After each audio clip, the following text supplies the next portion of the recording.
আচ্ছা, তো আজকে আসলে গতকালের জিনিসগুলো একটু মানে প্রবলেম আলোচনা করব। আসলে আমরা লাস্ট ক্লাসে তো অনেক কিছুই পড়ছি, কিন্তু সেই তুলনায় প্রবলেম আলোচনা খুবই কম হয়েছে।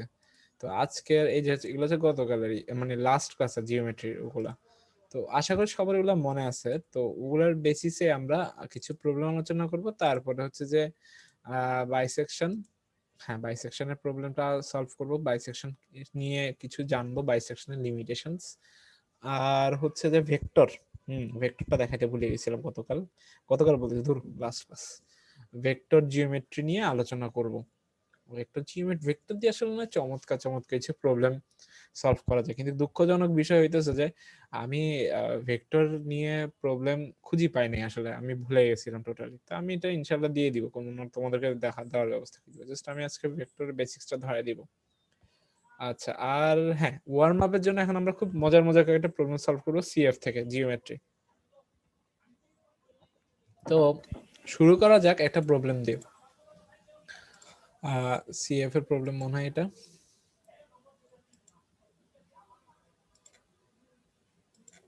আচ্ছা, এই প্রবলেমটা কি বলতেছে দেখি। ইজ গোয়িং টু,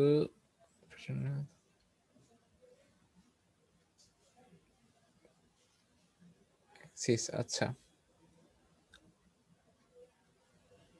আচ্ছা, এখানে বলতেছে যে তোমাকে একটা পলিগন আঁকতে হবে, ঠিক আছে? এরকম একটা পলিগন আঁকতে হবে।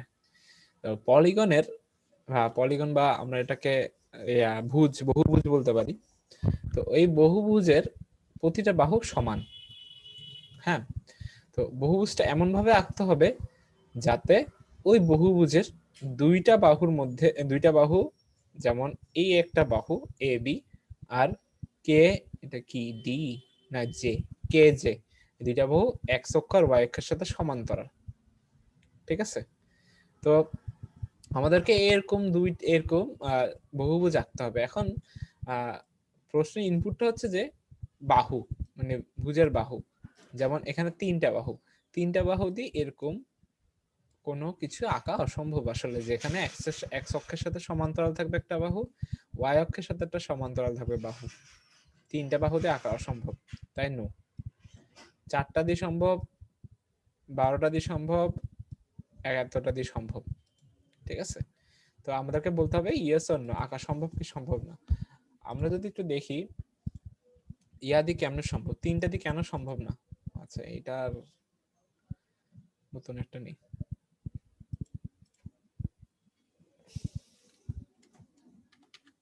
আচ্ছা, এটা কেন কাজ পেয়ে করতেছি।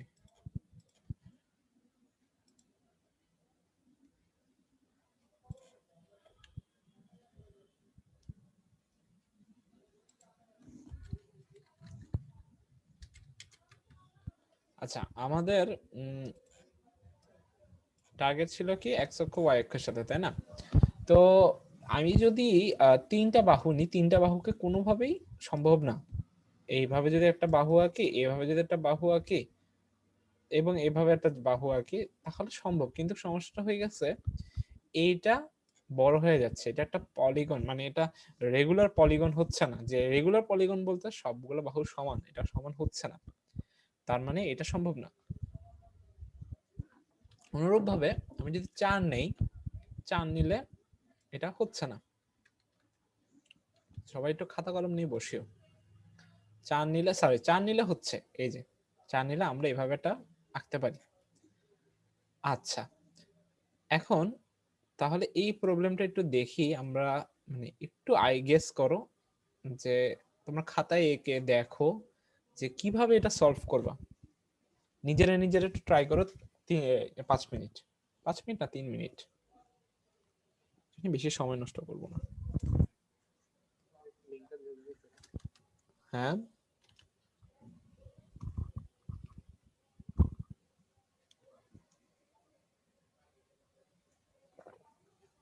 কেউ কিছু বলছো?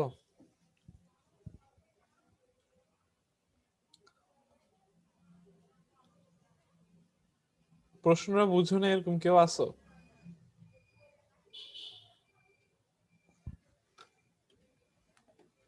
সবাই প্রশ্ন বুঝছি? যদি প্রশ্ন বুঝে থাকি তাহলে সলভ। বুঝছি ভাইয়া, প্রশ্ন বুঝছি। আচ্ছা, এখন তাহলে মানে ভাইয়া ইভেন কম্বিনেশন গুলোর জন্য হবে, অড গুলোর জন্য হচ্ছে না, আমি ইভেন যা বলতে বুঝলাম। ইভেন বলতে লাইক 4, 12 এরকম এগুলোর কারণে। আর অড যেমন 5 এর জন্য হচ্ছে না 6 এর জিনিসটা। জন্য হবে। 1 2 3 4 5। জি ভাইয়া, ভাইয়া 6 এর যদি জন্য হবে। 4 দিয়ে মড করা যায় তাইলে 6 এর জন্য ভাইয়া হবে না। যদি 4 দিয়ে আচ্ছা, মড করা যায় হ্যাঁ। তাহলে হবে ভাইয়া। তাহলে হবে। আর 4-এর চাইতে বড়, মানে 4 বা 4-এর চাইতে বড় হইতে হবে। হ্যাঁ আমি প্রথমে যখন প্রবলেম সলভ করছিলাম, আমার প্রথমে ধারণা ছিল যে ইভেন এগুলোর জন্য সম্ভবত হবে, ইভেন এগুলোর জন্য। এখন ইভেন্টটার জন্য সম্ভবত মানে ইভেন্টটার জন্য হবে না। কেন হবে না একটু দেখি। 6টা, তাহলে 6টার জন্য ধরো আমি একটা আঁকলাম, 2টা, 3, 4, 5, তার মানে 6টা করা যাচ্ছে না। এই 1, 2, 3, 4, 5, 6, তার মানে দেখছো 6 এর জন্য করা যাচ্ছে না, 6 এর জন্য করা যাচ্ছে না। এখন আরেকটা অপশন হচ্ছে যে 4 এর গুণিতক, এক্স্যাক্টলি আসলে 4 এর গুণিতক এগুলোর জন্য কি যাচ্ছে, করা যাচ্ছে। আসলে এটাই উত্তর, যে যে সংখ্যাটা নিব ওইটাকে যদি আমি 4 দিয়ে ভাগ দেই, সেই সংখ্যাটা যদি 4 দিয়ে ভাগ যায়, সেটাই অ্যাকচুয়ালি হচ্ছে যে একটা অ্যান্সার। যদি আমরা সলিউশনটা দেখি, এই যে সলিউশন হচ্ছে যে এক লাইনের সলিউশন, যে ইফ এত ইকুয়ালস টু এত হয় তাহলে ইয়েস অথবা নো, শেষ। এটা হচ্ছে যে এই নাম্বার সলিউশন। এটা একদম ইজি একটা ওয়ার্ম আপ ম্যাথ। আচ্ছা, আরেকটা পলিগন এখানে, সেম, এটাও রেগুলার পলিগন, সব বাহু সমান। এখন এই প্রবলেমে তোমাকে 2টা পলিগন দিবে, একটা হচ্ছে 6 বাহু বিশিষ্ট, একটা হচ্ছে যে একটা হচ্ছে n বাহু বিশিষ্ট, একটা হচ্ছে m বাহু বিশিষ্ট। তো 2টা পলিগনের তুমি মেজার করে বলতে হবে যে 2টা পলিগনের সেন্টার কি সেম নাকি সেম না। 2টা পলিগনের সেন্টার কি সেম না, এটা আমাদেরকে মেজার করে বলতে হবে। এখন এবার এটা কিভাবে সম্ভব হইতে পারে? যেমন দেখো 6 আর 3, 6 আর 3 এর সেন্টার সেম, কিন্তু 7 আর 3 এর সেন্টার সেম না। তো এটা সলভ কি এরকম হতে পারে? ভাই এটা অনেক আগে করছিলাম, মেবি ডিভাইড গেলে আনসারটা ইয়েস অর এলস নো, এরকম কিছু একটা ছিল। হ্যাঁ, কেন? ভাই 7-3 উদাহরণটা একটু কারণ 7 দেখানো 3 যাবে? যদি হয় তাহলে ভাইয়া যে ভার্টেক্স গুলো তো মিলানো যাবে না, মানে ডিভাইড যদি না যায় আমার তো ভার্টেক্স গুলো ওই যে একটার সাথে একটা, মানে একটা একটার মধ্যে আমি ইনসার্ট করতে পারবো না, মানে অড একটা ভার্টেক্স চলে আসবে তখন। হ্যাঁ, এটা একটা পয়েন্ট। হ্যাঁ, আরেকজন কি জানি বলতেছিলাম 7-3 এর জন্য কেন হইতেছে না, এটা একটু দেখাইতাম। জি ভাই। দেখো 1, 2, 3, 4, 5, ও আচ্ছা, আমি এভাবে না কি গুগল করি। 7 সাইড পলিগন, এ দেখো এই 7 সাইড পলিগনে কি তুমি 3টা না 3টা বলছো না? দেখো তো 3টা সাইড পলিগন ঢুকাইতে পারবো? যে 3টা সাইড ঢুকাইলে কি ইয়া হবে, মানে জি ভাই, সেন্টারটা সেম, মানে সেন্টারটা সেম সেম থাকবে না। হবে? হবে হবে না তো, হবে না। সেন্টার তো এখানে, আর ওর সেন্টার এখানে, মিলতেছে না তো। আচ্ছা, এইটার অ্যান্সারটা হচ্ছে যে ছোট ভেতরে যে পলিগনটা থাকবে, অ্যাকচুয়ালি আমাকে ওই পলিগনটার বাহুগুলো সমানভাবে ডিস্ট্রিবিউট করে দিতে হবে। ফর এক্সাম্পল, যদি আমরা ওই যেটা দেওয়া আছে ওই উদাহরণটাই নেই,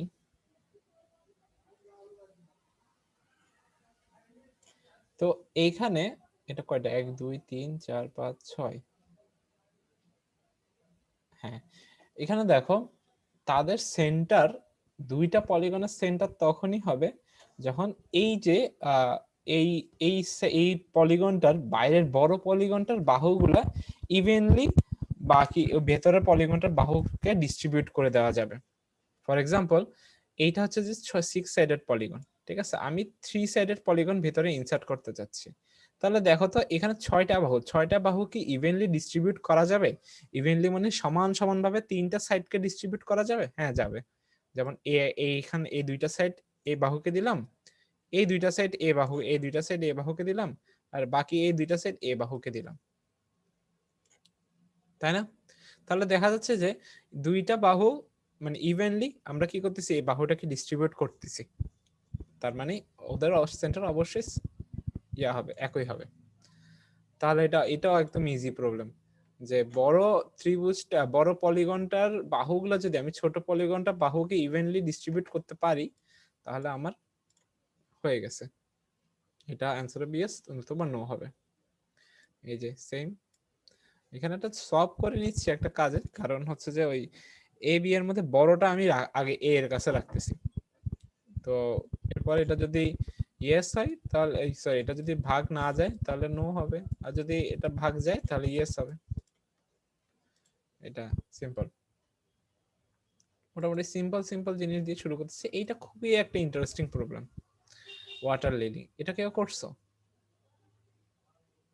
এটা একদম হায়ার ম্যাথ। এগুলো এই প্রবলেমগুলো হচ্ছে যে মানে থাকে, ভালো ভালো প্রবলেম থাকে এগুলো। এই ওয়াটার লিলি প্রবলেমটা হচ্ছে যে একটা ওয়াটার লিলি যেটা একটা পানির মধ্যে জন্মায় এবং ও এ পয়েন্টে জন্মায়, এই যে এই পয়েন্টটাতে জন্মায়। জন্মানোর পর বড় হইতে হইতে হইতে হইতে ওয়াটার লেভেল থেকে এইচ উচ্চতায় চলে যায়, এইচ উচ্চতায় চলে এতটুকু ইয়া হয়ে যায়। এখন ওয়াটার লিলিটাকে কোনো এক সময় এরকম টানিয়ে ওয়াটার লেভেলে আনলে, এল দূরত্বে আনলে, মানে এল দূরত্বে আনা হইলো। এখন তোমাকে বলতে হবে সম্ভবত ওয়াটার লিলির ইয়া কত, লেন্থ কত। Formally, let your answer be A and the আচ্ছা এটা না, the depth of the lake at the point আচ্ছা ডেপথ, লেকের ডেপথ বলছে, এই লেকের ডেপথ বের করতে বলছে। তোমাকে দেওয়া থাকবে এইচ, আর এই ওয়াটার লিলিগুলো যতটুকু টেনে আনা হয়েছে এল, এই দুইটা ইনফরমেশন দেওয়া থাকবে, তোমাকে লেকের ডেপথ বলতে হবে। এবং এখন এটা কিভাবে করা যায়, সিম্পল। ভাই ইনপুট গুলো কি ছিল? ইনপুট হচ্ছে এইচ আর এল, এইচ আর এল খাতা করে দেখতে পারো।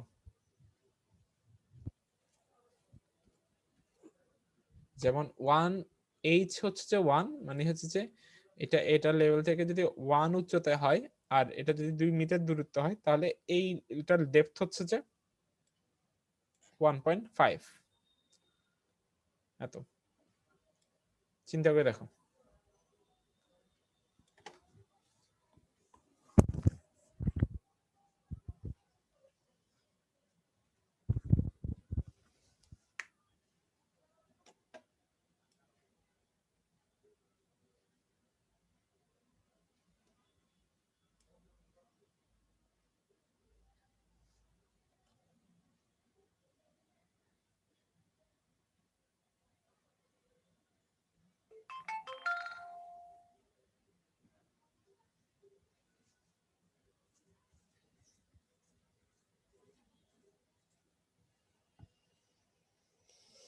এনিওয়ান? ভ্যালু দুইটা যোগ করে 3 দিয়ে ভাগ করলে মেবি রেজাল্ট আসবে।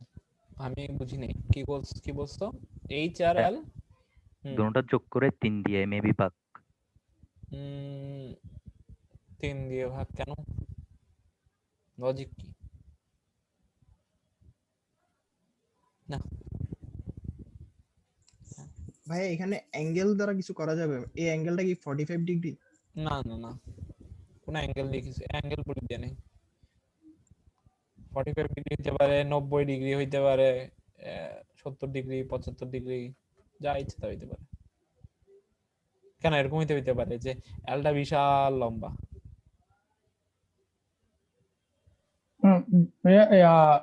ভ্যালু দুইটা যোগ করে যেটা ছোট ডেপথ হয় না, এখনো হয় নাই।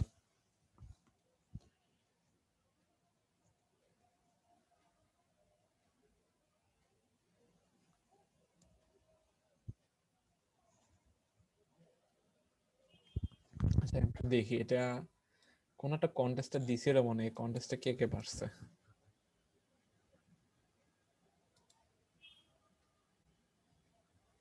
আমি জিওমেট্রি প্রবলেম দেখলে অনেক খুশি হয়ে যাই আসলে, আমার ভালো লাগে।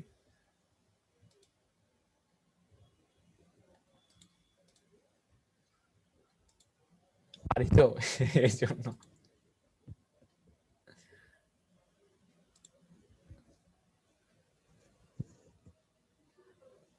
অনেকেই করছে, মাহিয়াল জাওয়াদ, শ্রেষ্ঠ ভাই, অনেকেও করে নাই।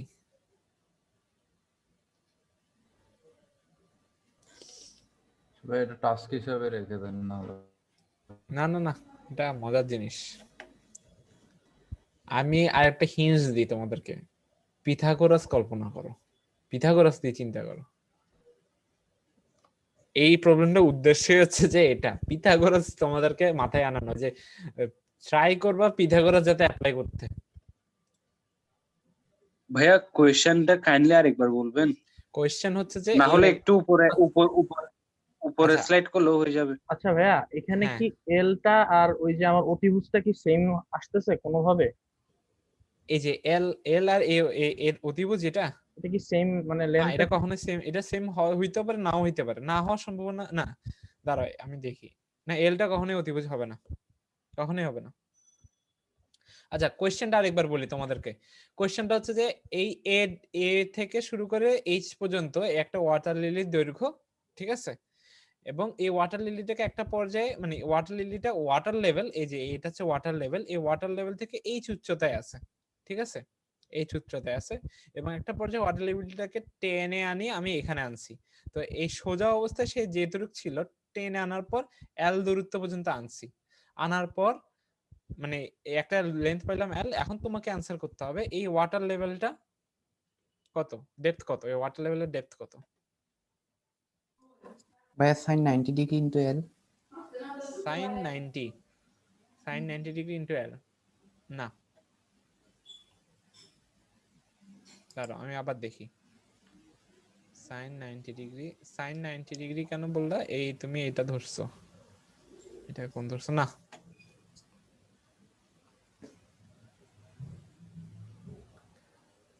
যদি এটা ধরে থাকো, হ্যাঁ না এটা হবে না, ইয়া কখনোই সাইনের ক্ষেত্রে কখনো এটা 90 ডিগ্রি হবে না, ধরা যাবে না। আচ্ছা আমি বলে দেই,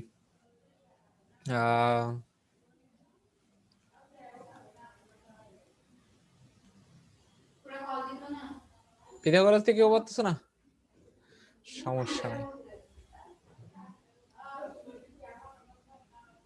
আমাকে বের করতে হবে কি, আমাকে বের করতে হবে এটাকে আমরা এক্স ধরি, হ্যাঁ এটাকে আমরা এক্স ধরতেছি।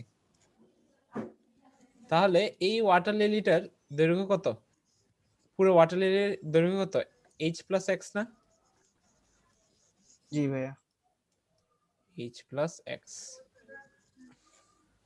তাহলে দেখো আমাকে বের করতে হবে এক্স, পুরো ওয়াটার লিলির দৈর্ঘ্য হচ্ছে যে এইচ প্লাস এক্স, এবং ওয়াটার লিলিটাকে এতটুক টেনে এখানে আনা হয়েছে, এল পরিমাণ টানা হয়েছে। আচ্ছা আমাকে বলো তো এই দৈর্ঘ্যটাও কি তোমাদের জানো? এই যে এই দৈর্ঘ্যটা, এই দৈর্ঘ্যটা কি জানো তোমরা? ওটা X. H plus X. As Exactly. Distance থেকে যদি এল ডিসটেন্স আমি একটা অতিভুজ আঁকি, এটা কি নিচের অতিভুজ মানে নিচেরটা সমান হবে? বুঝি নাই। উপরের এজ ডিসটেন্স থেকে যদি এল ডিসটেন্সে একটা অতিভুজ আঁকি তাহলে ওইটা কি নিচের ওইটা সমান হবে? না। আচ্ছা তো এইটা এইচ প্লাস এক্স না, এই যে এই এটা, আচ্ছা এটা যদি এইচ প্লাস এক্স, এখন আমরা পিথাগোরাস অ্যাপ্লাই করি। পিথাগোরাস কি বলে? H plus X whole square equals to X square plus L square, তাই না? এখান থেকে আমরা এইচ প্লাস এ এক্স এর মান বের করা যাবে। এখানে তুমি এইচ এর মান জানো, এল এর মান জানো, আর এক্স আছে বাকি, তার মানে এক্স এর মান বের করে ফেলা যাবে ইজিলি, তাই না? সবাই বুঝছি? বুঝছি ভাইয়া। এটা যদি আমরা একটু ভাঙাই তাহলে হবে এইচ স্কোয়ার প্লাস টু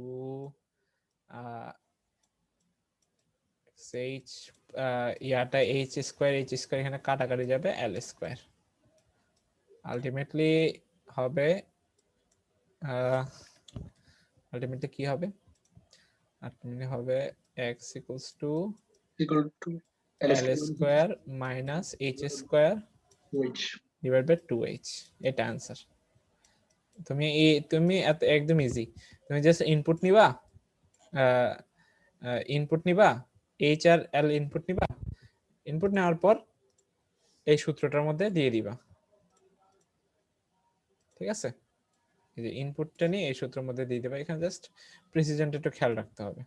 আচ্ছা, আরেকটা জিনিস দেখাই দিই, সেটা হচ্ছে তোমরা যখন ডাবল নিয়ে ইয়া করবা, মানে এগুলো নিয়ে কাজ করবা, ডাবল সংখ্যা সব সময় মাথায় রাখবা যাতে তোমরা ডাবল নাও, ফ্লোট কখনো নিবা না, কম্পিটিটিভ প্রোগ্রামিং এ ফ্লোট কখনো নিবা না, ঠিক আছে? আর একটা জিনিস সেটা হচ্ছে যে ইন্টিজারকে ইন্টিজার দিয়ে ভাগ দিবা না কখনো। যদি কখনো ইন্টিজার ইনপুট নাও, ইন্টিজারকে ইন্টিজার দিয়ে ভাগ দিলে কখনো সেটা কি আসবে না, ফ্লোটিং পয়েন্ট আসবে না। আমি কি বুঝাতে যাচ্ছি কথাটা, এটা বলে দেখাই দিই তোমাদেরকে। তো এইটা তুমি যে এটাকে টাইপ কাস্টিং করে ফ্লোটে কনভার্ট করে তারপর ভাগ দিতে হবে না? হ্যাঁ, a b দুইটা ইন্টিজার নিছো, ঠিক আছে? তুমি যদি এটা চাও a ডিভাইড বাই b,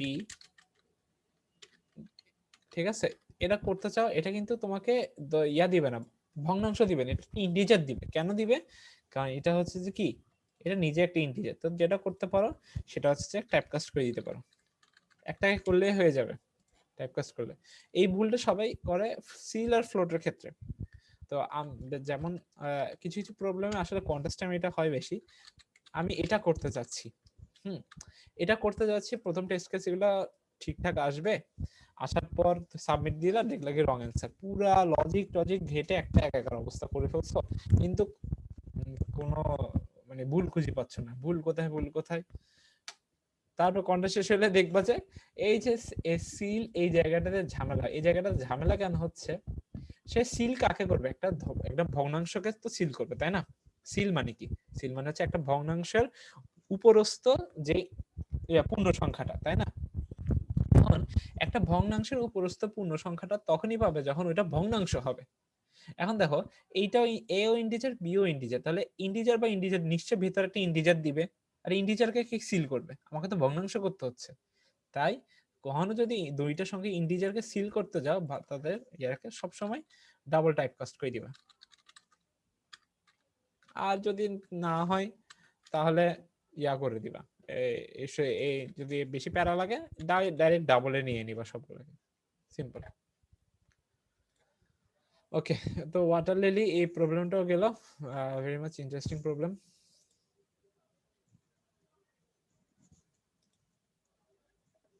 প্রবলেমটা কি ছিল ভুলে গেছি।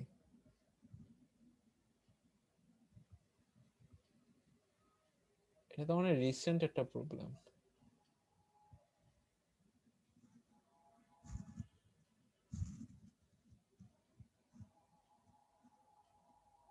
আচ্ছা, এটা আমরা ক্লাসের শেষের দিকে দেখবো। আপাতত আমরা একটু পড়ালেখা করি ভেক্টর নিয়ে এখন। ভেক্টর তো মোটামুটি ছোটবেলায় আমরা ফিজিক্সের second chapter, physics first paper second chapter vector মোটামুটি কম বেশি পড়ছি, অনেক হয়তো ইগনোর করছে, কিন্তু ভেক্টরটা চমৎকার জিনিস। সি প্রোগ্রামিং এ মোটামুটি, সি প্রোগ্রামিং কম্পিটিটিভ প্রোগ্রামিং এ মোটামুটি ভেক্টর ভালোই ইউজ থাকতে পারে। এটা নিয়ে একটা ভালো ইয়া করা যাইতে পারে। আমি প্রবলেমটা বাইর করতে পারিনি এখনো, করলে দিব, তাও এটা নিয়ে আলোচনা করি। তো ভেক্টরটা কি? ভেক্টরটা হচ্ছে যে সিম্পলি একটা মানে দিক, একটা মান সহ দিক, যেমন এই একটা বিন্দু, একটা সরলরেখার দিক, এটা বিন্দু এখান থেকে এখানে যাবে, দিক বলে দিছে। তো এখানে কি, এটা এ বিন্দু, এটা বি বিন্দু, তো এ আর বি এর ডিসটেন্সটা এইটা হচ্ছে যে স্কেলার রাশি, ঠিক আছে? এ বি হচ্ছে যে নরমাল স্কেলার রাশি। তো এ বি এর উপর যদি আমরা দিক বলে দিই, একটা দিক বলে দিই, সেটা কি হয়ে যাবে? ভেক্টর রাশি, ঠিক আছে? তো ফার্স্ট অফ অল ভেক্টর রাশিতে যেটা আমাদের জানতে হবে সেটা হচ্ছে যে ইউনিট ভেক্টর কি, ঠিক আছে? ইউনিট ভেক্টর বা একক ভেক্টর যেটাকে আমরা বলি। তো ইউনিট ভেক্টর হচ্ছে যে অ্যাকচুয়ালি একক, ছোট ছোট একক। এই পুরা ভেক্টরটাকে যদি ছোট ছোট এককে ভাগ করে দেই, সেটাকে আমরা কি বলতেছি? সেটাকে আমরা বলবো যে ইউনিট ভেক্টর। যেমন ইউনিট ভেক্টর কিভাবে বের করে? ইউনিট ভেক্টর বের হচ্ছে এভাবে, A B vector, A B vector divided by ওই এ বি ভেক্টরের মানটা। ঠিক আছে, ওরে একটা গ্রাফিক্স ট্যাব কিনতেই হবে তাহলে এখন। হ্যাঁ, এ বি ভেক্টরের মানটা এটা হচ্ছে, এভাবে আমরা একটা ইউনিট ভেক্টর বের করি। ইউনিট ভেক্টরকে সাধারণত এই মিউ দিয়েও প্রকাশ করা হয়। তো এই ইউনিট ভেক্টরটা কেন লাগবে, কি জন্য লাগবে, আসলে এগুলা জাস্ট বলে রাখছি থিওরির মতো করে, তোমাদের হয়তো তোমরা কাজে লাগাইতেও পারো নাও লাগাইতে পারো, ডিপেন্ডস অন ইউ। ওকে, তো ইউনিট ভেক্টর তো গেল। তো ইউনিট ভেক্টর আমরা কিভাবে বের করতে পারি সেটাও জানি। ভেক্টরকে কেমনে প্রকাশ করে, ভেক্টরকে প্রকাশ করারও কিছু ইয়ে আছে, যেমন ধরো এক্স অক্ষের ওইটার বর্ধিত অংশ, বর্ধিত অংশ হচ্ছে যে ধরো এ, হ্যাঁ এ আই প্লাস বিজে আর ইয়া কি সি, ইয়াটাকে কি বলে, কে না, হ্যাঁ কে। এগুলা কি, এগুলো হচ্ছে একটা 3D যদি তুমি চিন্তা করো, একটা 3D প্লেন যদি চিন্তা করো বা 3D কোঅর্ডিনেট যদি চিন্তা করো, তাহলে 3D কোঅর্ডিনেটসটার এক্স অক্ষের এ এক্স অক্ষের তার বর্ধিত অংশ, এ হচ্ছে যে এ এক্স অক্ষের বর্ধিত অংশ, বি হচ্ছে যে ওয়াই অক্ষের বর্ধিত অংশ, আর সি হচ্ছে যে জেড অক্ষের বর্ধিত অংশ।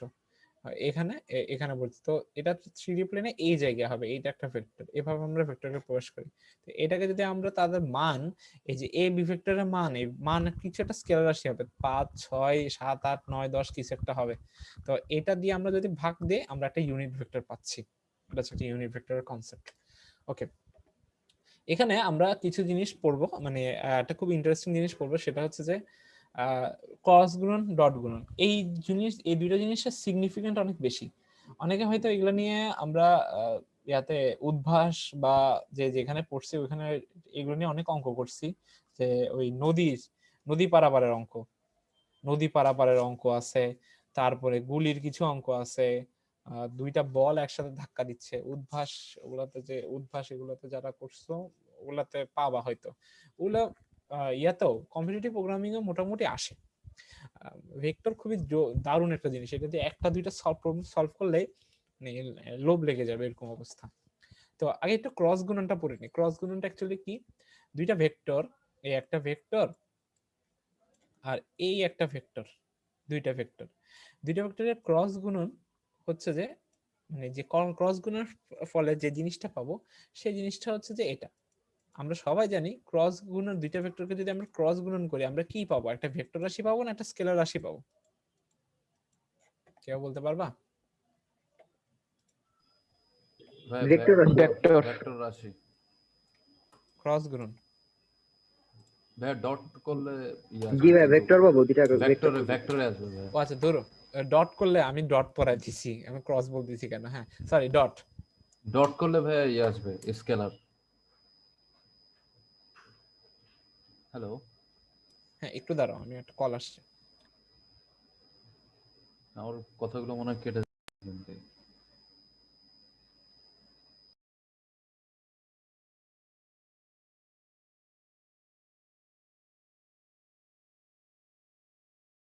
হ্যাঁ ঠিক আছে, তো আমরা এখন সরি আমি ভুল বলছি, প্রথমে আমি বলছি আমরা এখন ক্রস গুণনটা দেখবো আগে। তো এ একটা ভেক্টর, বি একটা ভেক্টর, হ্যাঁ। তো এ আর বি ভেক্টরটার যদি আমরা দুইটাকে ডট গুণন করি তাহলে আমরা একটা স্কেলার রাশি পাবো। তো ডট গুণনটা কেমন, ডট গুণনটা হচ্ছে এমন, এ ডট বি। তোমাদের কাছে মনে হতে পারে যে এগুলো তো বাচ্চাদের জিনিস, না এগুলা সিভিতে মাঝে মাঝে কাজে লাগে। আচ্ছা, এটা সূত্রটা হচ্ছে এটা, তাই না, বা ছোটবেলায় শিখছিলাম থিটা। আচ্ছা, এটা হচ্ছে থিটা মেইনলি আমাদের। তো এই যে এ বি ডট গুণন থিটা, এখানে একটা প্রোডাক্ট পাইলাম, এটা একটা স্কেলার রাশি, এই জিনিসটা অবশ্যই একটা স্কেলার রাশি। তো এই যে এখানে যে রেজাল্টটা পাইলাম, আমরা ছোটবেলায় যে ভুলটা করি, আমরা গদ বাঁধা সূত্র মুখস্থ করে ফেলি, কিন্তু সূত্রটা দিয়ে অ্যাকচুয়ালি কি বুঝাচ্ছি, সূত্রটার মর্মটা কি সেটা আমরা বুঝতে চাই না বা বুঝতে পারি না। তো এখানে কেউ কি একটু ভিজুয়ালাইজ করতে পারবা, এ বি কস থিটা এই জিনিসটা কোথায় আসছে, কি জন্য, মানে কি কাজ হিসেবে কাজ করতেছে?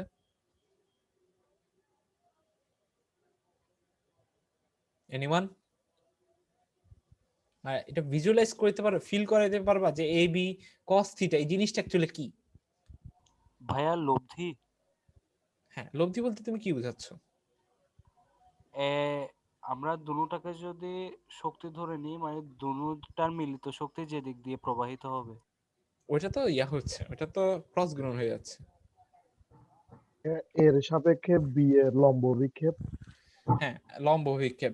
আসলে অনেক কঠিন কঠিন ইয়া পড়ে ফেলছে, মানে অনেক কঠিন কঠিন শব্দ, অভিক্ষেপ, লব্ধি, আমরা সোজা ভাঙায় একটু বোঝার চেষ্টা করি।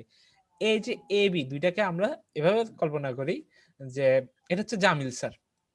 হ্যাঁ, এই যে এটা হচ্ছে জামিল স্যার। এখন জামিল স্যার তোমাদের উপর হতাশ হয়ে বলতেছে তোমরা পরীক্ষা ভালো করো নাই, তাই আমি এবার একটা সেকশনে ক্লাস নিব, হয় এ সেকশন নাহলে বি সেকশন। এখন এ সেকশন এদিক দিয়ে টানতেছে, বি সেকশন এদিক দিয়ে টানতেছে, দুইটা দুই দিক দিয়ে টানতেছে, তাদের মধ্যবর্তী কোণ হচ্ছে থিটা। এখন জামিল স্যার তো পড়লো বিপদে, যে এখন কি করবে, কোন দিকে যাবে। তো ওই সমস্যা সমাধান করতে জামিল স্যার যেটা চেক করতে পারে সেটা হচ্ছে যে এ সেকশনের দিকে তার লব্ধি বা তার ইয়াটা কত, শক্তিটা কত, এ সেকশনের দিকে কি পরিমাণ বলে তাকে টানতেছে, বি সেকশনের দিকে কি পরিমাণ বলে টানতেছে। আই মিন এই দুইটা দুই দিক দিয়ে তো টানতেছে, তাই না? তো একটার সাথে ক্রিয়া করবে, ইয়া করবে। আমরা সবাই জানি যে ধরো একটা বলকে যদি তুমি এই দিক থেকে 5 নিউটন বলে ঠেলো এবং এই দিক থেকে 10 নিউটন বলে ঠেলো, আলটিমেটলি সে কোন দিকে যাবে? যদি আমরা এটাকে লেফট আর রাইট ধরি তাহলে আলটিমেটলি সে কোন দিকে যাবে? রাইটে। রাইটে কত বলা যাবে? 5 বলা যাবে। এটা দেখেই বুঝতে পারছি, কারণ এটা আসলে একটা স্ট্রেট লাইনে বলটা ক্রিয়া করতেছে, তো আমরা খুব সহজে বলে ফেলতে পারছি। একটাকে কাটাকাটি করছে, এখানে 5 নিউটন, এখানে 5 নিউটন, দুইটাকে কাটাকাটি করছে, কিন্তু 5 নিউটন কাটাকাটি করার পর ওর কাছে হচ্ছে 0 আর ওর কাছে 5 নিউটন আছে, তাই না? আমরা একটা ইকুয়েশন, আমরা যখন ইয়া করি, একটা ইকুয়েশন কাটাকাটি করি, ধরো x square equals to x, এরকম যে x x কাটাকাটি করে ফেললাম। তো সিমিলারলি এটা একটা ইকুয়েশনের মতো চিন্তা করো যে উভয়কে 5 5 কাটা গেছে, এখন থাকে এটা। তো দেখা যাচ্ছে কি আলটিমেটলি এই বলটার থাকতেছেই না, 5 নিউটন বল এদিকে ক্রিয়া করতেছে। তাই এই যে এই ভেক্টরের এই কনসেপ্টটা, এটা হচ্ছে যে এরকম ডট গুণনের কনসেপ্ট হচ্ছে যে এই যে পুরো দুইটা মিলে যে একটা ফোর্স তৈরি করতেছে, জামিল স্যারকে ধাক্কা দিচ্ছে, ওই ধাক্কার এই দিক বরাবর মানটা কত, মানে ওই ধাক্কার পরিমাণটা কত। যেমন আমি আরেকটু যদি ভাঙি বলি, বি সেকশন তো এই বরাবর বি বলে টানতেছে, তাই না? আসলে কি এই বরাবর বি বল প্রয়োগ হচ্ছে? যেমন এই কেসটা চিন্তা করো, সে এই দিক দিয়ে 5 নিউটন বলে টানতেছে, হ্যাঁ সরি ঠেলতেছে, আসলে কি সে এই দিক দিয়ে এই বলটা 5 নিউটন বলে এদিকে যাবে? যাবে না, একটা লব্ধি বা একটা রেজাল্টিং ভ্যালু যাবে। তাই এই যে বি সেকশন যে জামিল স্যারকে এই দিক থেকে 5 নিউটন বলে টানতেছে, সরি বি বলে টানতেছে, আসলে কি এই বরাবর স্যারের বি বলে অগ্রসর হচ্ছে না। এই বরাবর স্যারের যে পরিমাণ বলে অগ্রসর হবে সেই পরিমাণ বলটাই হচ্ছে যে অ্যাকচুয়ালি কি ডট গুণনের মানটা। বি ভেক্টরের দিকে স্যার কি পরিমাণ বল অনুভব করতেছে, এবং এটাকে যদি উল্টা করে দাও, for example B dot A, তখন সেটা কি হয়ে দাঁড়াবে? তখন সেটা দাঁড়াবে যে এ ভেক্টরের দিকে বি ভেক্টরের কি উপাংশ বা লভ্যাংশ, মানে এ ভেক্টরের দিকে মোট লব্ধি বলটা কত। এইটা হচ্ছে যে অ্যাকচুয়ালি কি ক্রস গুণন। তো এগুলা নিয়ে একটু চিন্তা করলে তোমরা অনেক মানে ইয়া করতে পারবা, এগুলা নিয়ে অনেক প্রবলেম সলভ করতে পারবে। এটা হচ্ছে যে মেইনলি ডট গুণন। এখন আমরা আসছি ক্রস গুণনে। ক্রস গুণনটা কি বলে? ক্রস গুণন হচ্ছে যে দুইটা ভেক্টরে একদম রেজাল্টিং ভেক্টরটা, এইটা দিয়ে তো আমরা হচ্ছে যে একটা অংশ পাইছি, মানে একটা স্পেসিফিক অংশ, এই বলের দিকে আমার পরিমাণটা কত, এই বলের দিকে আমার পরিমাণটা কত, এটা পাইছি। কিন্তু আমরা result final Jamil sir actually কোন দিকে যাচ্ছে সেটা যাচ্ছে না। তো ওই রেজাল্টটা বের করতে হলে আমাদের যেটা করতে হবে সেটা হচ্ছে যে এরকম একটা ভেক্টর এ নিব, সেম আমরা জামিল স্যারের উদাহরণটাই দিই, যে এ একটা ভেক্টর, বি একটা ভেক্টর। তো এ একটা ভেক্টর, বি একটা ভেক্টর, দুইটা ভেক্টর। এখন দুইটা টানটানি করতেছে, জামিল স্যার যাবে কোন দিক দিয়ে? জামিল স্যার যাবে হচ্ছে যে এই দিক বরাবর, সি সেকশনের দিকে। জামিল স্যার বলতেছে তো বি এরও ক্লাস নিছি, এও ফাইজলামি করতেছে, বি এরও ক্লাস নিছি, বিও ফাইজলামি করতেছে। আমি এখন আর এরও ক্লাস নিব না, বি এরও ক্লাস নিব, আমি সি সেকশনের ক্লাস নিব। তোরা সবাই পাজি। তো এই সি সেকশনের মানটা কেমনে বাইরেছে? এটা আসলে ক্লাসিক্যাল একটা জিনিস, সামান্তরিক। আমার আঁকাটা একটু সমস্যা হয়ে গেছে, সরি, বুঝিনি আর কি। যে এইটার অ্যাকচুয়ালি মানটা হবে অবশ্যই একটা সামান্তরিকের মতো চিন্তা করবা বা আয়তক্ষেত্রের মতো চিন্তা করবা। এই আয়তক্ষেত্রে এই কর্ণ বরাবর যে ভেক্টরটা কাজ করবে সেটা হচ্ছে তার জামিল স্যারের বা এখানে যে বলের কি ফাইনাল রেজাল্টিংটা। এবং এই ভেক্টরটার মানটা কি? এই ভেক্টরের মান হচ্ছে যে আমরা সবাই জানি এ ইন্টু বি। যারা টিউশনি করাও, ফিজিক্স পড়াও, তাদের ব্যাপারে এগুলো খুবই ক্লিয়ার থাকার কথা। এ বি সাইন, ঠিক আছে, এটা হচ্ছে যে আমাদের ফাইনাল যে ইয়ার রেজাল্টিংটা। তো এটা আসলে মানে এগুলা নিয়ে আসলে আসলে চমৎকার চমৎকার প্রবলেম সলভ করা যায়। আমি দেখি ক্লাসের শেষে বের করে দিতে, তোমাদের একটা কাজ দিয়ে দেখি খুঁজবো। আচ্ছা, এইটা হচ্ছে যে অ্যাকচুয়ালি ক্রস গুণন। ওকে, আর কি দেখানো যায় ইয়া ভেক্টরের?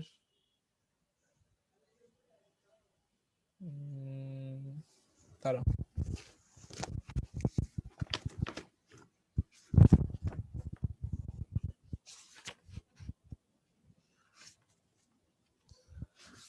তোমাদেরকে পড়ানোর জন্য বই নিয়ে বসছি।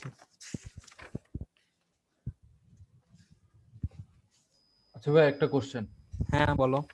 যে কম্বিনেটরিক্স এর প্রবলেম কিরকম থাকে মানে সিপি তে? কঠিন, অনেক কঠিন থাকে। ন্যাশনাল একটা থাকে কম্বিনেটরিক্স এর মেইন সমস্যাটা যেটা, সেটা হচ্ছে টিএলই আর ইয়া মেমোরি ওভারফ্লো। কম্বিনেটরিক্স এ তোমার ক্লাস হয়নি না? না এটা ভাই। আসলে অ্যাডভান্স জিনিস, এটা তাই ক্লাসটা বিগিনারে দেওয়া হয়নি। তোমরা যদি পারফরমেন্স ভালো পারফর্ম করো, ইনশাআল্লাহ ইন্টারমিডিয়েটও ক্যাম্প করানো হবে। তো ভাইয়া আমাদের যে কম্বিনেটরিক্স যে ম্যাথ গুলা, এগুলা কি আমরা যে সেকেন্ড সেমিস্টারে যে ডিস্ট্রিক্ট ম্যাথমেটিক্স পাইছি এখানে কি পাবো? কনসেপ্ট পাবা, বাকিগুলা নিজে প্র্যাকটিস করতে হবে। মানে ওখানে সবগুলো থাকবে না? না, কম্বিনেটরিক্স তো বিশাল একটা সাবজেক্ট, এটা কখনো পড়ে কভার করতে পারবা না, বিশাল জিনিস। না আর তেমন কিছু নাই ভেক্টর নিয়ে, ওইটা প্রবলেম দেখাইতে পারলে ভালো হতো। আচ্ছা যাই হোক, প্রবলেম পরে। আমরা এখন বাইসেকশন শুরু করি, মোস্ট ইম্পর্টেন্ট আজকে জিনিস, মানে আজকের ক্লাসের মূল টপিক। আজকে ক্লাসটা বেশিক্ষণ হবে না, ছোটখাটো ক্লাস হবে। জিওমেট্রি নিয়ে আসলে আরো অনেক কিছু দেখানো যাবে, যেমন অ্যাক্সিস রোটেশন, তারপর হচ্ছে কনভেক্স হাল, তারপর হচ্ছে লাইন সোয়াপিং। এগুলো আসলে আমি ভাবছিলাম তোমাদেরকে দেখাবো, পরে চিন্তা করলাম যে তোমাদের আসলে বেসিক জিওমেট্রিটা ক্লিয়ার থাকা উচিত। যদি বেসিকটা পারো তাহলে এগুলো শিখে মজা পাবা। যেমন কনভেক্স হাল, এটা দিয়ে অনেক ভালো ভালো প্রবলেম করা যায়, এবং এটা এতটাই মজার একটা জিনিস যে লাইটোজেতে কনভেক্স হাল নিয়ে একটা আলাদা আছে, লিস্ট আছে। তুমি লাইটোজে যদি ঢুকো তাহলে দেখতে পারবা। এই যে দাঁড়াও দেখাই, এই যে দেখছো কনভেক্স হাল নিয়ে 4টা প্রবলেম আছে আলাদা। আর কম্পিউটেশনাল জিওমেট্রি হচ্ছে যে মেইনলি একটু কম্বিনেটরিক্স বা মিক্স করে। ওরে আমি তো 2টা সলভ করছি এখানে। ক্রস লেটার এটাও মোটা, এটা এটা তোমাদের একটু না, এটা তুমি দেখাবো না এখন। আচ্ছা যাই হোক, আগে দেখে। তো লাস্ট ক্লাসে কি জানিয়েছিলাম? বাইসেকশন। বাইসেকশনের বাইসেকশন দিয়ে আসলে আমরা যেটা করব সেটা হচ্ছে একটা ইকুয়েশন সলভ করব। হ্যাঁ, ইকুয়েশন মানে সলভ করার ক্ষেত্রে বাইসেকশনটা আসলে খুবই গুরুত্বপূর্ণ। তোমাদের হয় 6th না 5th একটা সাবজেক্ট থাকবে নিউমেরিক্যাল মেথডস। ওই সাবজেক্টটাতে তোমরা মানে এইসব সলভিং মেথড নিয়ে অনেক বিস্তারিত পড়ালেখা করবে। তো ওইখানে একটা অন্যতম মেথড হচ্ছে বাইসেকশনটা খুবই ইম্পর্টেন্ট, মানে খুবই গুরুত্বপূর্ণ একটা মেথড। যদি আমি তোমাদেরকে জিজ্ঞাসা করি যে এই যে 1 0 আর 1, এই যে এই 1 আর 0 এর মধ্যে মোট কয়টা রিয়েল নাম্বার বা কয়টা সংখ্যা আছে? কেউ কি উত্তর দিতে পারবা? ইনফিনিটি ডাবল নাকি ইন্টিজার? ইনফিনিটি সংখ্যা ইনফিনিটি রিয়েল নাম্বার হইলে ভাই ইনফিনিটি, মূলত অমূলত মিক্স করা অনেক আছে। হ্যাঁ অনেক, এটা আসলে গণে শেষ করা যাবে না। এখন মজার ব্যাপার হচ্ছে যে যখন বিজ্ঞানীরা দেখলো যে এরকম একটা ইকুয়েশন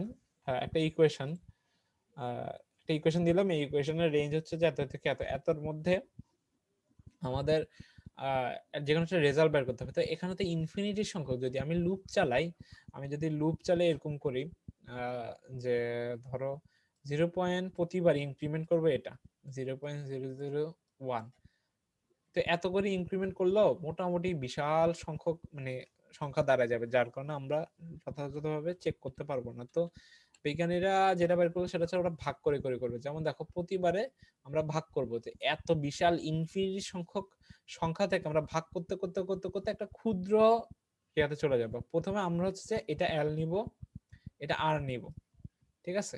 তো আমার রেঞ্জ হচ্ছে এটা, তো এটাকে কেটে অর্ধেক বানাই ফেলবো, এটাকে কেটে আরো অর্ধেক বানাবো, এটাকে কেটে আরো অর্ধেক বানাবো, এরকম করতে করতে অর্ধেক বানাইতে বানাইতে একটা পর্যায়ে যায় এল আর আর এর ব্যবধানটা এত এত ক্ষুদ্র হয়ে যাবে যে ওইটা আসলে আর ভাগ করার প্রয়োজন হবে না। তখন ব্যাপারটা এরকম হবে, আর মাইনাস এল ইকুয়ালস টু প্রায় এটা হবে 0.00000 অনেকগুলো 01, ঠিক আছে? তো এটা হচ্ছে যে বাইসেকশন। এখন বাইসেকশন কিভাবে করব, কিসের উপর অ্যাপ্লাই করব, তাই না? অ্যাকচুয়ালি জিওমেট্রি ক্ষেত্রে, জিওমেট্রি প্রবলেমের বাইসেকশন অ্যাপ্লাই করার জন্য তোমাকে ফার্স্ট যে জিনিসটা করতে হবে, একটা ইকুয়েশন ডেভেলপ করতে হবে। ধরো আমি একটা র্যান্ডমাইজ ইকুয়েশন আছে আমার কাছে, যে 2x x² plus 3 equals to 15, এই ইকুয়েশনটা আমরা ইজিলি সলভ করে ফেলতে পারবো, ঠিক আছে? কিন্তু যখন এটা খুব কমপ্লেক্স হবে, কম্পিউটারকে যদি যখন বলবো সলভ করতে, মানে তখন কম্পিউটার ঠিকভাবে সলভ, মানে এটা একদম অ্যাকুরেট মান বের করতে হলে কম্পিউটার বেগ পাইতে হবে। আমরা এখানে একটু নরমাল গুণ ভাগ করলেই হয়ে যেতে পারে। তো এই ইকুয়েশনটাতে এই ইকুয়েশনটার মান কিভাবে বাইসেকশন দিয়ে বের করব, কিভাবে সিমিলারলি একটা মানে একটা রেঞ্জ ধরবো, একটা ওই লেফট আর রাইট এর মধ্যে একটা রেঞ্জ ধরবো, রেঞ্জ ধরে বারবার এখানে এই x এর মানটা দিয়ে দিয়ে দেখবো, যদি এটা 15 হয় তাহলে আমরা নিব, না হলে নিব না। আচ্ছা, তো এটা আরেকটু ভালো ধারণা পাবো আমরা যদি আমাদের লাস্ট ওই প্রবলেমটা একটু দেখি। আমি জানি তোমরা কিছুই বুঝো নাই, বোঝার মতো কিছু বলি নাই, বুঝছি ভাইয়া। তাহলে তো আলহামদুলিল্লাহ। ট্রায়াঙ্গেল পার্টিশনিং, হ্যাঁ। তো লাস্ট ক্লাস এই ট্রায়াঙ্গেল পার্টিশনিং প্রবলেমটা আমি আরেকটু বলে দিই। এখানে যেটা হচ্ছে এ বি এসি বিসি এর তোমার মান দেওয়া থাকবে, একটা ত্রিভুজ, এই ত্রিভুজের এ বি বি এসি, আর খুবই সবাই খুব মনোযোগ দিয়ে দেখো, A B BC R AC এইগুলোর মান দেওয়া থাকবে, এবং এই যে এ বি সি এইটা অনুপাত, এই যে ট্রাপিজিয়াম, এই দুইটার ক্ষেত্রফলের অনুপাত দেওয়া থাকবে, ঠিক আছে? এই দুইটা ক্ষেত্রফলের অনুপাত দেওয়া থাকবে। আমাকে বলতে হবে এ বি এর এ ডি এর মান কত, এ ডি এর মান কত। প্রবলেমটা কি সবার বোঝা গেছে? সবাই যদি বুঝে থাকো তাহলে আমরা আগাইতে পারি। আচ্ছা, তো এইখানে এই প্রবলেমটাতে সর্বপ্রথম আমরা এখন বুঝে গেছি যে জিওমেট্রি প্রবলেম আসলে ইকুয়েশনটা ডেভেলপ করতে পারলে বাইসেকশন অ্যাপ্লাই করার কোনো ব্যাপার না। তো এই যে এই পার্টিকুলার প্রবলেমটাতে এখন আমার টার্গেট হচ্ছে একটা ইকুয়েশন ডেভেলপ করি, ওই ইকুয়েশনে এ বি এর মান দিয়ে দিয়ে টেস্ট করব। কার মান দিয়ে দিয়ে টেস্ট করব? সরি, এ ডি এর মান দিয়ে দিয়ে টেস্ট করব, ঠিক আছে? তো আমার টার্গেট হচ্ছে এডি কে ভ্যারিয়েবল হিসেবে রাখা, ওই যে একটা ওই ইকুয়েশনে এক্স হিসেবে রাখা এডি কে, ওই এডি এর বিভিন্ন মান দিব, মান দিয়ে দিয়ে টেস্ট করব। বাইসেকশন সাধারণত এরকম হয়, যেটাকে বাইর করতে চাও সেটাকে কেন্দ্র করে ইকুয়েশন বানাই, ওইটার বিভিন্ন মান দিয়ে দিয়ে টেস্ট করব, সত্যতা যাচাই করব আর কি। যেমন একটা লুপ চালানোর ক্ষেত্রে আমরা যেরকম করি আর কি, লুপ চালানোর ক্ষেত্রে একটা লুপ চালাই, দিয়ে ইফ দিয়ে দিয়ে চেক করে, যদি লিনিয়ার সার্চ যেটাকে বলে, এটা লুপ চালাই। তো লুপ চালাই তো করতে পারবো না, কারণ এখানে অনেকগুলো সংখ্যা আছে, তো আমাকে বাইসেকশন করে করে চেক করে করে দেখতে হবে আসলে কি এটার মান এটা হইতে পারে কি পারে না। আচ্ছা, তো আমরা প্রথমে অনুপাতটা দিয়ে শুরু করি, ঠিক আছে? তো এই যে এবিসি ত্রিভুজ, এই ত্রিভুজের এটা হচ্ছে এ, এটা বি, এটা সি, এটা ডি, আর এটা হচ্ছে কি ই, তাই না? এখন এই যে এবিসি ত্রিভুজের আমাদেরকে কি বলে দিছে, উপরের ত্রিভুজটা নিচে ট্রাপিজিয়ামের অনুপাতটা বলে দিচ্ছে। তো আমরা একটু লিখি যে A D R E is to, ট্রাপিজিয়ামটা হচ্ছে যে ডি বি ই সি, ঠিক আছে, ইকুয়ালস টু ধরো আর ধরা যায়। ওকে, আমরা এখন এটাকে একটু স্পেসিফিক যদি লিখি, এটাকে ভাঙায় লিখলে যেটা হবে এ ডি ই আর হচ্ছে D B E C equals to R, তাই না? তো এটা যদি হয়, এখানে একটু আমরা একটু খেয়াল করে দেখি, আমরা পুরো ত্রিভুজটার পুরো ত্রিভুজটা ক্ষেত্রফল বের করতে পারি, সরি পুরো ত্রিভুজটা তো ক্ষেত্রফল বের করতে পারবো, তাই না? কেমনে বের করব? সিম্পল, আমরা প্রথমে s নিব, s equals to a, s equals to a b plus ac plus bc divided by কত 2, ঠিক আছে? এবং এরিয়া হচ্ছে যে কত, area A B C root over s into s minus A B into s minus BC into s minus C A, ঠিক আছে? তো আমরা এভাবে কি করতে পারছি, আমরা এভাবে ত্রিভুজের ক্ষেত্রফলটা বের করতে পারছি, তাই না? ওকে, তো এখন আমরা এই জায়গাটাতে এটার জায়গায় নিচে ট্রাপিজিয়ামটার জায়গায় আমরা এটা লিখতে পারি যে ত্রিভুজ ক্ষেত্র A B C minus A D E, পারা যায়? সরি, ঠিক লিখছি? হ্যাঁ। আচ্ছা, যদি এটা হয়, আমরা এখন ইকুয়েশনটাকে একটু বর্ধিত করি, এটা ক্লিয়ার করে দিই। সবাই কি এতটুকু বুঝছো যা যা করছি? জি ভাইয়া।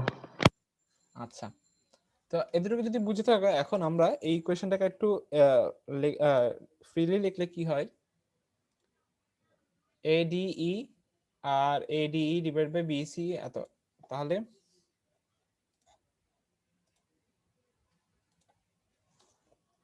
ADE equals to R into ABC minus ADE, লেখার খুবই জঘন্য অবস্থা।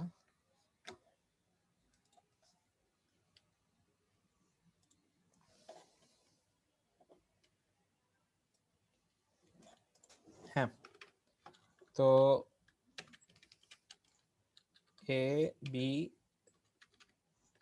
ABC ABD ABC equals to R into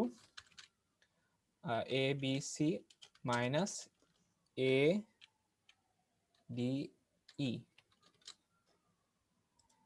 আমি আবার প্রথম থেকে লিখি তোমাদের সুবিধার্থে, তাহলে তোমাদের ধরতে সুবিধা হবে। আমাদেরকে দেওয়া ছিল এটা ADE is to AD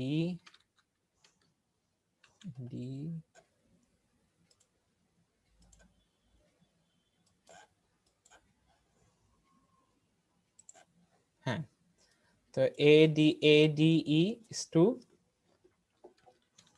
DECB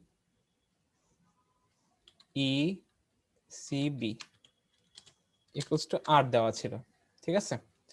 তারপরে আমরা এটাকে এভাবে লিখতে পারি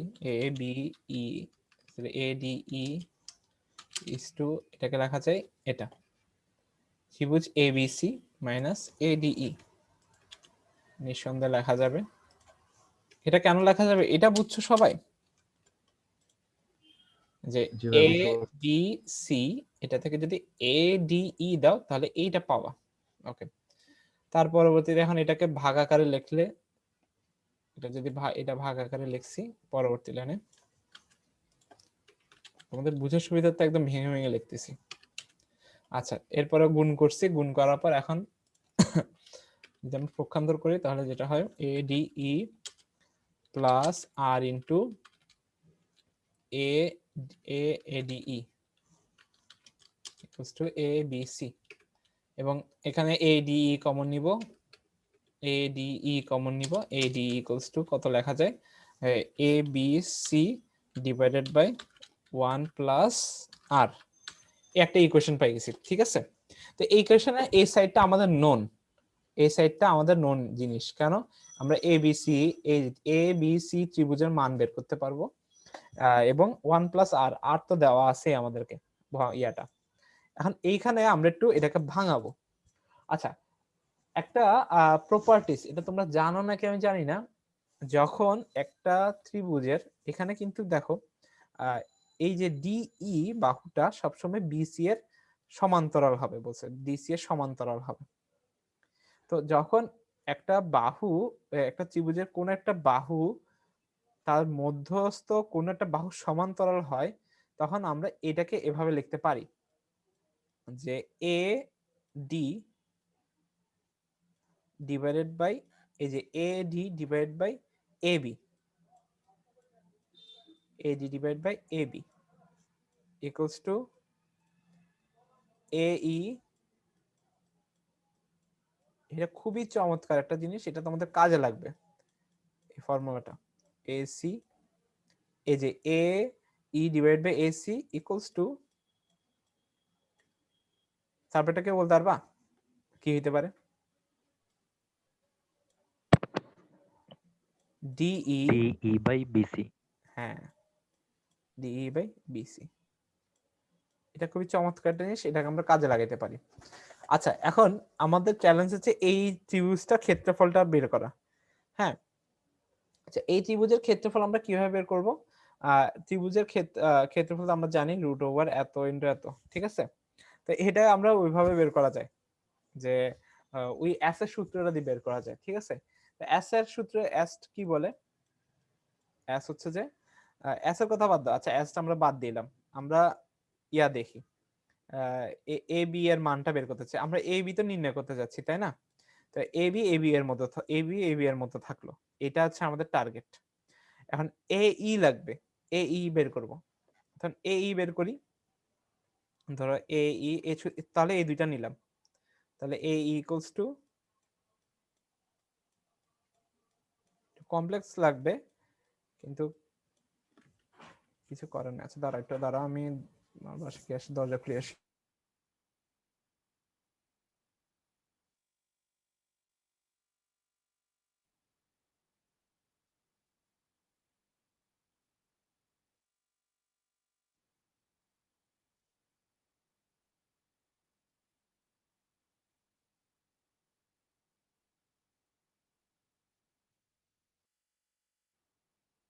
আচ্ছা, তো এই কে কি লেখা যায়, এই কে লেখা যাবে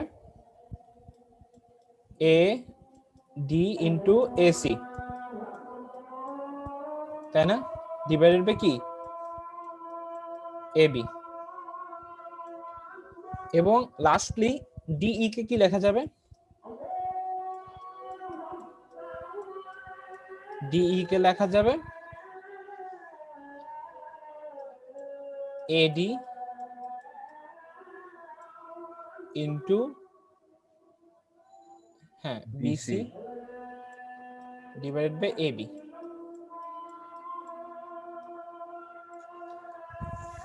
ঠিক আছে, দেখো আর এবি তো এডিতে আছেই, এডিতে আছে, এই যে এডিটা এখানে এডিটা আছে, এডিটা আছে। আচ্ছা দেখো, এখন তুমি এই ছোট ত্রিভুজটা তিনটা বাহুই জানো এবং এগুলো তো সব জানা আছে, এই যে A C A B B C A B এগুলো তো জানা আছে। এখন বাইসেকশন দিয়ে তুমি যেটা করবা, তুমি একটা মান গেস করবা, এই যে এ বি এর একটা মান গেস করবা। আমি এখন আবার বুঝাচ্ছি, তুমি এ বি এর একটা মান গেস করবা।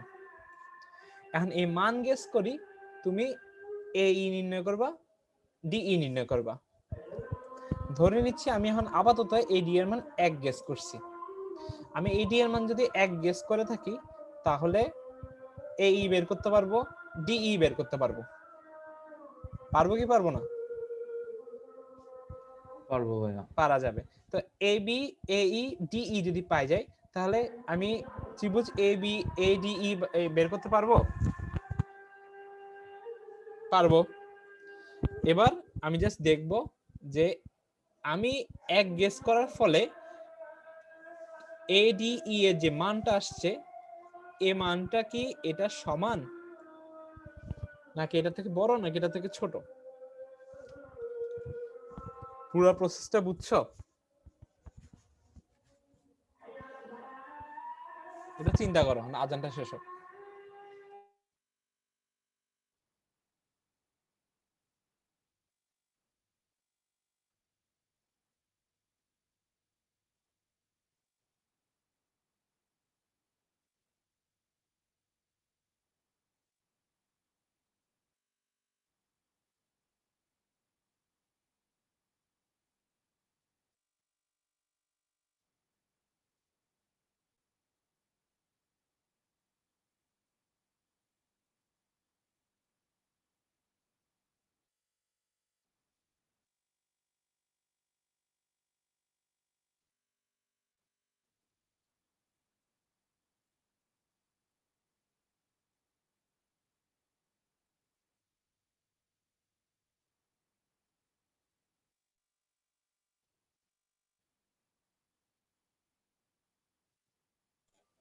আচ্ছা, আমি আবার প্রথম থেকে একটু একবার বুঝিয়ে বলি তোমাদেরকে।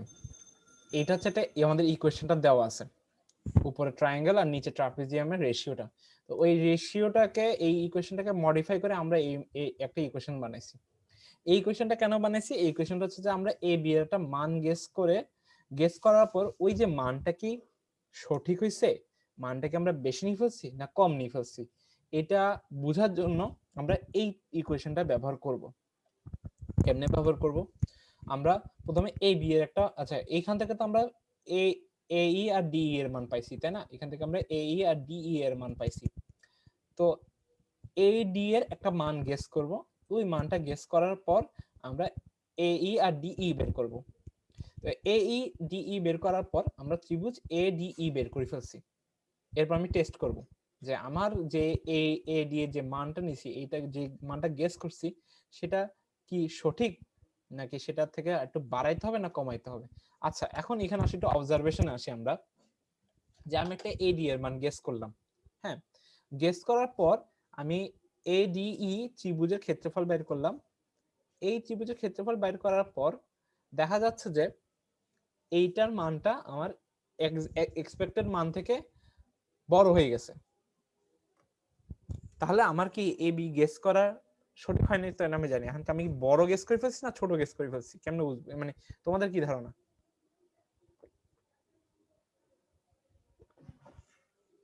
আমার মানে হচ্ছে যে হ্যাঁ, পিকচারটা দেখতে পারলে একটু ভালো হতো, মানে ট্রায়াঙ্গেল।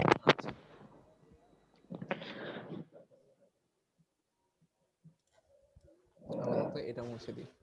হ্যাঁ, তো এডির মান যদি এ বি বড় হয়ে হয়ে যায়, গেছে। মানে হ্যাঁ, বড় হয়ে তখন গেছে। বুঝি নাই। আমরা বড় ধরবো যখন এডির মানটা যদি এ বির কাছাকাছি হয়ে যায় বা সমান হয়ে যায়, তখন এডির মান আমরা বেশি ধরতে পারবো এডির ভ্যালুটা।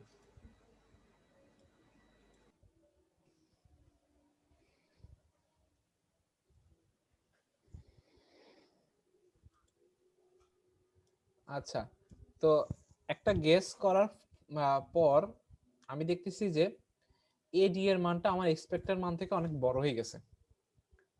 তাহলে এখন আমি কি করব? আমি কি এডি এর মান বাড়াবো না কমাবো? কমাতে হবে। আচ্ছা, কমাতে হবে। এটা কেমনে বুঝলাম? কেমনে মানে কেন কমাতে হবে? কারণ ভাই এডির ভ্যালুটা এবির ভ্যালু থেকে ছোট হইতে হবে অলওয়েজ। হ্যাঁ এক্স্যাক্টলি। দেখো আমার তো এক্স্যাক্টলি ওর সমান হইতে হবে, তাই না? আমার তো এক্স্যাক্টলি ওর সমান হইতে হবে। আমি এখন এমন একটা ভ্যালু নিছি যে ভ্যালু থেকে আমার এক্সপেক্টেড ভ্যালু থেকে বড় হয়ে গেছে। তার মানে কি নিশ্চয়ই আমি এ বি এর ভ্যালুটা অনেক বড় নিয়ে ফেলছি। বড় নেওয়ার কারণে ত্রিভুজটাও বড় হয়ে গেছে, তাই না? তাহলে কি হবে? আমাকে এখন এ বি এর ভ্যালুটা কমাইতে হবে। এখন কমাইতে গিয়ে দেখলাম যে আমি এরকম পাইলাম। সেক্ষেত্রে কি করতে হবে? এখন নেক্সট গেসটা কি করতে হবে? নেক্সট গেসে এ বি এর মান কি বাড়াইতে হবে না কমাইতে হবে? বাড়াইতে হবে। বাড়াইতে হবে। কেন বাড়াইতে হবে? এটা জিরো হয়ে যাবে। যদি এটা ছোট আসে, গেসটা ছোট আসে, তার মানে কি দেখো গেসটা যদি ছোট আসে তার মানে এটা এরকম। আমি এ ডি এর মান বেশি ছোট গেস করে ফেলছি। তো এ ডি এর মান যদি বেশি ছোট গেস করে ফেলি তাহলে ত্রিভুজটা এরকম হয়ে যাবে। আমার এক্সপেক্টেড তো এটা, তাই না? তো এটা যদি ছোট হয়ে যায় তাহলে আমাকে এখন বাড়াইতে হবে। আচ্ছা, এখন দ্য মেইন কোশ্চেন হচ্ছে যে আমি তো বাইসেকশন করব। বাইসেকশন করার আগে আমাকে একটা আপার বা মানে একটা লোয়েস্ট ভ্যালু আর একটা হাইয়েস্ট ভ্যালু নিতে হবে। এখন এই ক্ষেত্রে হাইয়েস্ট ভ্যালু কত নিব, লোয়েস্ট ভ্যালু কত নিব, মানে লেফট কত নিব না রাইট কত নিব? লোয়েস্ট হচ্ছে 0 আর হাইয়েস্ট হচ্ছে এবির লেন্থটা। Very good. লোয়েস্ট হচ্ছে 0, কারণ আমার কোন এক সিচুয়েশনে এ বি এর মান 0 দিতে পারে, ওরা বলা যায় না। আর হাইয়েস্ট হচ্ছে এ বি এর সমান হতে পারে এডি।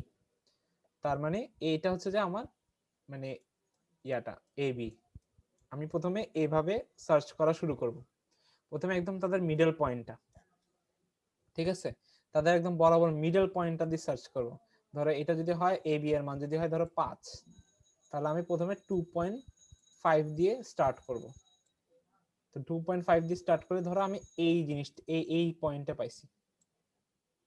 তো 2.5 এ পাওয়ার পর বড় হয়ে গেছে, আমি কি পাইছি? বড় পাইছি। আমি এখন বড় পাইছি। তো যেহেতু বড় পাইছি তাই এখন আমাকে কি করতে হবে? আমাকে ছোট খুঁজতে হবে। কার মান ছোট খুঁজতে হবে? এ বি এর মান ছোট খুঁজতে হবে, এডি এর মান ছোট খুঁজতে হবে। তাহলে আমি এখন এই রিজিয়নটাতে খুঁজবো, তাই না? এই যে এই রিজিয়নটাতে খুঁজবো, আমি এখন এই রিজিয়নটাতে খুঁজবো। এই রিজিয়নের বরাবর মিডল পয়েন্টটা কত হবে? বরাবর মিডল পয়েন্ট হচ্ছে যে 1.25, এন্ড 1.25 দেওয়াতে দেখা গেছে কি এটা এরকম চলে আসছে।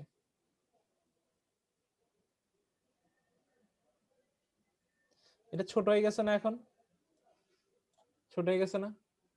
এখন কি আমার রিজিয়ন আবার চেঞ্জ করতে হবে, মানে আবার বাড়াইতে হবে। এখন কতটুকু বাড়াবো? এই যে এই অংশটা নিব আমি এখন, এই অংশটার বরাবর মাঝখানে পয়েন্ট নিব। তো তাদের মাঝখানে পয়েন্ট হবে এরকম 1.75 হবে, আমি ভুল করতে পারি। তো 1.75 দেখা যাচ্ছে কি এই যে এই অংশটা পাইছি, তাও ছোট। তখন আমি এই দুইটার মাঝখানে বের করি, এই দুইটার মাঝখানে যাই, দেখা গেছে কি এই বরাবর পাইছি, এই বরাবর পাইছি,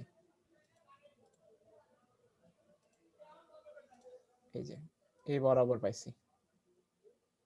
যেহেতু বরাবর পাইছি এবং একটা পর্যায়ে যায় এরকম ছোট করতে করতে ভাঙতে ভাঙতে দেখা এরকম ভাঙতে ভাঙতে আমার এইটার মানে সমান হয়ে গেছে, তার মানে এটা অ্যানসার, এটা লাস্টে ভাইয়া কোন দুইটার মধ্যে দেখলাম 1.75 আর বাড়াইতে বাড়াইতে একদম ইয়াতে কইছি, এই যে এই দুইটার মাঝখানে দেখছি 1.75 আর 2.5 এর বরাবর মাঝখানে দেখছি এবং এটা পাই গেছি এখানে।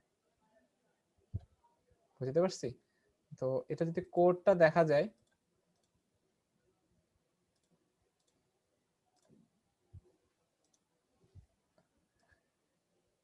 যদি আমরা কোডটা দেখি, এই যে এ বি, এই যে এ বি সি আর আর এর মানটি ইনপুট নেওয়া হচ্ছে যথারীতি বড় এই যে এস দিয়ে আমরা বড় ইয়াটা ক্যালকুলেট করে ফেলতেছি, ওই যে বড় ত্রিভুজটা এ বি সি এর ত্রিভুজটা ক্যালকুলেট করে ফেলছি, এরিয়া অফ বড় বিগ। তারপরে ছোট এগুলোর জন্য এই যে বাহুগুলোর মান তো দেওয়া আছে, এ বি সি বাহুগুলোর মান দেওয়া আছে। তারপরে এই যে হাইয়ের মান আমি ধরছি এ, মানে বড় বাহুটা, একদম বড় বাহুটা, এই যে এই তো এই পুরোটা হচ্ছে যে এ, পুরোটা এ ধরছি, হাই এ ধরছি আর লো 0 ধরছি, ঠিক আছে। এরপর এখানে এটা হচ্ছে মিডল পয়েন্টটা, এটা হচ্ছে এক্স এর মানে যেটা আমি গেস করতেছি, ঠিক আছে। এই যে যেটা আমি গেস করতেছি এডি এটাকে এক্স ধরছি, আমি এটাকে এক্স ধরছি। এটা খুব নুব মার্ক একটা কোড, অনেক আগে থেকে ছোট থাকতে করছিলাম তো, এই জন্য নুব লাগতেছে এখন। আর এটা হচ্ছে যে ওই যে এটাকে ওয়াই ধরছি, এটাকে জেড ধরছি, মনে আছে একটু বের করছিলাম যে এত ইনটু ডিভাইড বাই এ, এত ইনটু ডিভাইড বাই এত, এই যে বের করছিলাম এ ই ইকুয়ালস টু হচ্ছে যে কত B AD into A B divide by, হ্যাঁ সরি এটা এ বি আর এটা মানে বিসি হবে, কিছু একটা হবে ভুলে গেছি। তো ওইটা এভাবে বের করছি, এটা এভাবে বের করছি। বের করার পর এই যে ছোট ত্রিভুজের পরিসীমাটা বের করে এই যে ছোট ত্রিভুজটা বের করছি, এই যে এরিয়া স্মল, ত্রিভুজ স্মল। এরপরে জাস্ট এখানে চেক করতেছি, এখানে চেক করতেছি যে এরিয়া থেকে বড় হচ্ছে নাকি। যদি দেখতেছি যে আমার এই যে এই গেস করার ফলে এডি এর মান গেস করার ফলে এরিয়াটা আমার এক্সপেক্টেড এরিয়া থেকে বড় আসছে, তখন কি করছি, তখন লো হাইকে কমাই দিছি, মানে এই পুরো সংখ্যা রেখে এই তো আমি এখানে নিছি, এই যে এটাকে হাই, এটাকে লো নিছি, এটাকে লো নিছি আর এটাকে হাই নিছি। যখন দেখতেছি যে আমার এরিয়াটা বেশি বড় নিয়ে ফেলছি, আমার হাইটাকে আমি কমাই আনছি, হাইটাকে আমি এখানে নিয়ে আসছি, অর্ধেকে নিয়ে আসছি। আবার যখন দেখতেছি আমার গেসটাকে আমি ছোট নিয়ে ফেলছি, তখন এই লোটাকে আমি এখানে নিয়ে আসছি। এরকম করতে করতে যে কোনো একটা পয়েন্টে আসি, আমার কি হচ্ছে হাই আর লো এর মান এত থেকে, এই যে হাই আর লো এর ডিফারেন্স একদম এত থেকে ছোট হয়ে গেছে। সোজা বাংলায় যেটা হাই সেটা লো। এরপর জাস্ট এই অ্যানসারটা এই এক্স এর মানটা প্রিন্ট করে দিছি, একদম মিডল পয়েন্টে প্রিন্ট করে দিছি, শেষ। আমি জানি এটা বুঝতে অনেক কষ্ট হয়েছে তোমাদের, কিন্তু এই প্রবলেমটা আসলে খুব সুন্দর প্রবলেম। এইটা দিয়ে তুমি যদি বাইসেকশনটা শিখে ফেলতে পারো, মোটামুটি যে কোনো জিওমেট্রি প্রবলেমের উপর তুমি বাইসেকশন অ্যাপ্লাই করতে পারবা, এবং এটা ইট হেল্পস। বাইসেকশন দিয়ে জিওমেট্রি খুবই সহজ হয়ে যায়, খুবই সহজ মানে খুবই সহজ হয়ে যায়। তো বাইসেকশনের উপর আমরা আরেকটা প্রবলেম দেখতে পারি। এই প্রবলেম নিয়ে কারো কোনো কোশ্চেন আছে? আপনি একটু বলো। কোডটা একটু দিলে ভালো হতো। কোডটা, আচ্ছা কোডটা দিয়ে দিব, আচ্ছা সমস্যা ভাই, এক্সিট কন্ডিশনটা হচ্ছে যে যে যখন আমার ডিফারেন্সটা এত হয়ে যাবে তখন আমি ওই হাইয়ের ভ্যালুটা বা লোয়ের ভ্যালুটা দুটোটা যেখানে প্রিন্ট করে দিব। হ্যাঁ এটা, কারণ দুইটা একই। আর এটা একটু বড় দিতে ভয় পায়ও না, কারণ এটা আসলে ম্যাটার করে না, লগ এন এর টাইমে হয়তো অত এফেক্ট করবে আর না। মানে এরকম ফিক্সড ডিজিটের যেগুলো মানে কিভাবে নেব, মানে এটা তো যে সেট প্রিসিশন ওই ফাংশনটা ইউজ করে, মানে অনেক সময় তো বলে যে এক্সাক্ট ওই ভ্যালুটাই হইতে হবে, মানে ওই লেন্থের ভ্যালুটাই। হ্যাঁ এটা সেট, যেমন এই এই প্রবলেম বলছিল মনে হয় 10টা দশমিকের পর 10টা ভ্যালু নিতে, তাই এখানে সেট প্রিসিশন 10 দিছি, ফিক্সড করে দিছি। হ্যাঁ, এটা তো যে ডেসিমেলের পরে জিরো গুলো মানে থাকবে যদি ইয়াটা ফিক্সডটা ইউজ করি। হ্যাঁ হ্যাঁ সমস্যা নেই। তোমার অরিজিনাল ভ্যালুর সাথে মানে তোমার যে ওদের যে এক্সপেক্টেড জাজ ভ্যালু, জাজের এক্সপেক্টেড ভ্যালুর সাথে তোমার আউটপুটের ভ্যালুর ডিফারেন্স যদি একটা নির্দিষ্ট অ্যামাউন্টের মতো হয়, তাহলে ওরা ওটাকে অ্যাকসেপ্টেড ক্যালকুলেট করবে। যেমন দেখো এই যে জাজের ভ্যালু আর তোমার গিভেন ভ্যালুর সাথে তোমার কিউমুলেটিভ ভ্যালুর পার্থক্য যদি এত সরি এরর লেস দেন এত এত থেকে লেস দেন হয় তাহলে কি হবে ইয়া অ্যাকসেপ্ট করবে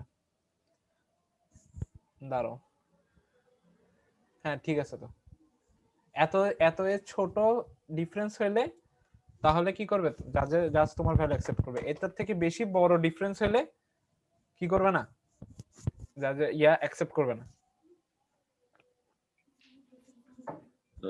আমি বুঝতে পারছি ধরো তোমার ভ্যালু আসছে তোমার রেজাল্ট হচ্ছে যেটা 1.44444 হ্যাঁ আর জাজের এক্সপেক্টেড ভ্যালু হচ্ছে 1.40000 তাহলে দুইটা ডিফারেন্স কত দুইটা ডিফারেন্স হচ্ছে 0.044444 যেটা এত থেকে অনেক বড় যেটা এত থেকে অনেক বড় ঠিক আছে রেজড হ্যান্ড কোহোস্ট হিসেবে কে আছে আশিক আসসালামু আলাইকুম স্যার ওয়ালাইকুম আসসালাম আসসালামু আলাইকুম স্যার পরে ফ্লোর দিলে ভালো হয় আর কি জি স্যার অবশ্যই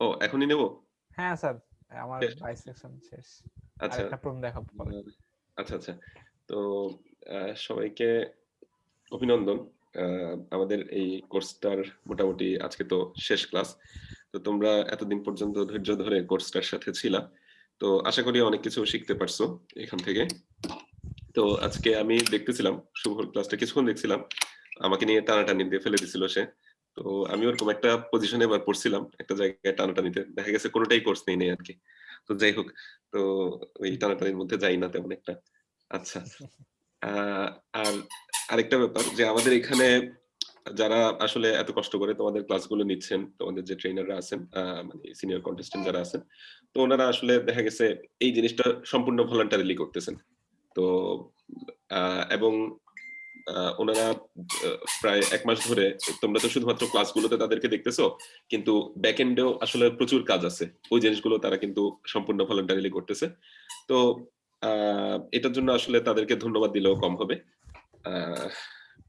এখানে প্রত্যেকেই কিন্তু যথেষ্ট তোমাদের পেছনে এফোর্ট দিছে তো এটা একটাই জিনিস তো ওরা যেটা চাচ্ছে যে তোমাদের কাছ থেকে একটা ভালো কিছু আউটপুট নিয়ে আসা মোটামুটি আমাদের যে আইসিএনরা আছে আইসির যে কন্টেস্টের যে প্ল্যাটফর্মটা আছে ওটাকে একটা জায়গায় নিয়ে যাওয়া আর কি তো এখন আমি আজকে আসছি যেহেতু শেষ দিন হিসেবে কিছু কথাবার্তা বলবো ওরকম না কারণ আমি মনে করতেছি না আজকের এটা শেষ দিন বরং এটা হচ্ছে নতুন একটা মানে অধ্যায়ের শুরু ওরকম আমরা চিন্তা করতেছি আর কি তো আমাদের ফার্স্টের দিকেই আমরা বলছিলাম আমাদের এই বিগিনার কোর্সটাতে আমরা সিএফএ এই শীটটাকে বেস করে আমাদের ইয়াটা শুরু করব মানে আমাদের কোর্সটা শুরু করব কিন্তু পরবর্তীতে আমাদের যারা এখানে মোটামুটি রেসপন্স করবে যারা ধরো ক্লাসে রেগুলার থাকলো কিংবা ধরো আসলে ক্লাসের রেগুলারিটিটা তো অনেক কিছু মানে ওইটার উপর অনেক কিছু ওভাবে ডিপেন্ড করে না কারণ অনেকেই দেখা যাচ্ছে যে পরবর্তীতে ভিডিওগুলো দেখে নিচ্ছে বা করতেছে তো আমরা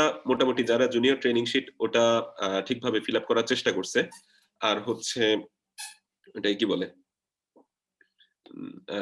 রেকর্ডিংটা অফ করা উচিত মনে হয় এই সময় পজ করা উচিত কারণ পোলাপাইন তো দেখি এগুলোকে মিম ম্যাটেরিয়াল বানায় ফেলে আচ্ছা তো এখন না বন্ধ করার দরকার নেই সমস্যা নেই এমনি বলতেছি তো আর আরেকটা ব্যাপার হচ্ছে ওই হ্যাঁ তো এটা আরেকটা হচ্ছে জুনিয়র ট্রেনিং শিটটা আর হচ্ছে আমরা যে কন্টেস্ট গুলো আসলে বিভিন্ন সময় দিছিলাম ওগুলোর পারফরমেন্সের উপর ডিপেন্ড করে তোমাদেরকে আমরা বলছিলাম যে নেক্সট ফেজের জন্য সিলেক্ট করা হবে কিছু স্টুডেন্টকে তো নেক্সট ফেজ বলতে আমরা আসলে জুনিয়র ট্রেনিং শিট এটা পুরোটা মোটামুটি শেষ করার একটা প্ল্যান করতেছি ইনশাআল্লাহ যে D3 পর্যন্ত যা যা আছে সবগুলো মোটামুটি একটা যদি আমরা কভার করতে পারি আর কি তাহলে আমাদের একটা লেভেলে স্টুডেন্টরা ইনশাআল্লাহ চলে যাবে এটা আমাদের বিশ্বাস তো এটার জন্য আমরা কিছু টিম তৈরি করব টিম ফর্ম করব তারপরে ওই টিমগুলোর মধ্যে আমরা কিছু কন্টেস্ট অ্যারেঞ্জ করব প্লাস হচ্ছে টিমগুলোকে ট্রেন আপ করানোর ব্যবস্থা করব এরকম আমাদের কিছু প্ল্যান ছিল আর কি তো তোমাদের যে স্ট্যান্ডিংস গুলো তোমাদের কাছেও তো কিছু ডেটা ওরকম গেছে তোমরা ওগুলো হয়তো দেখতেছো নিজেদের অবস্থানগুলো ওখানে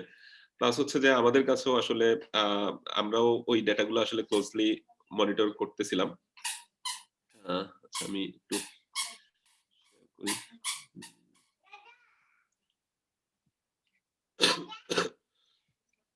আমার স্ক্রিন মনে হয় দেখা যাচ্ছে।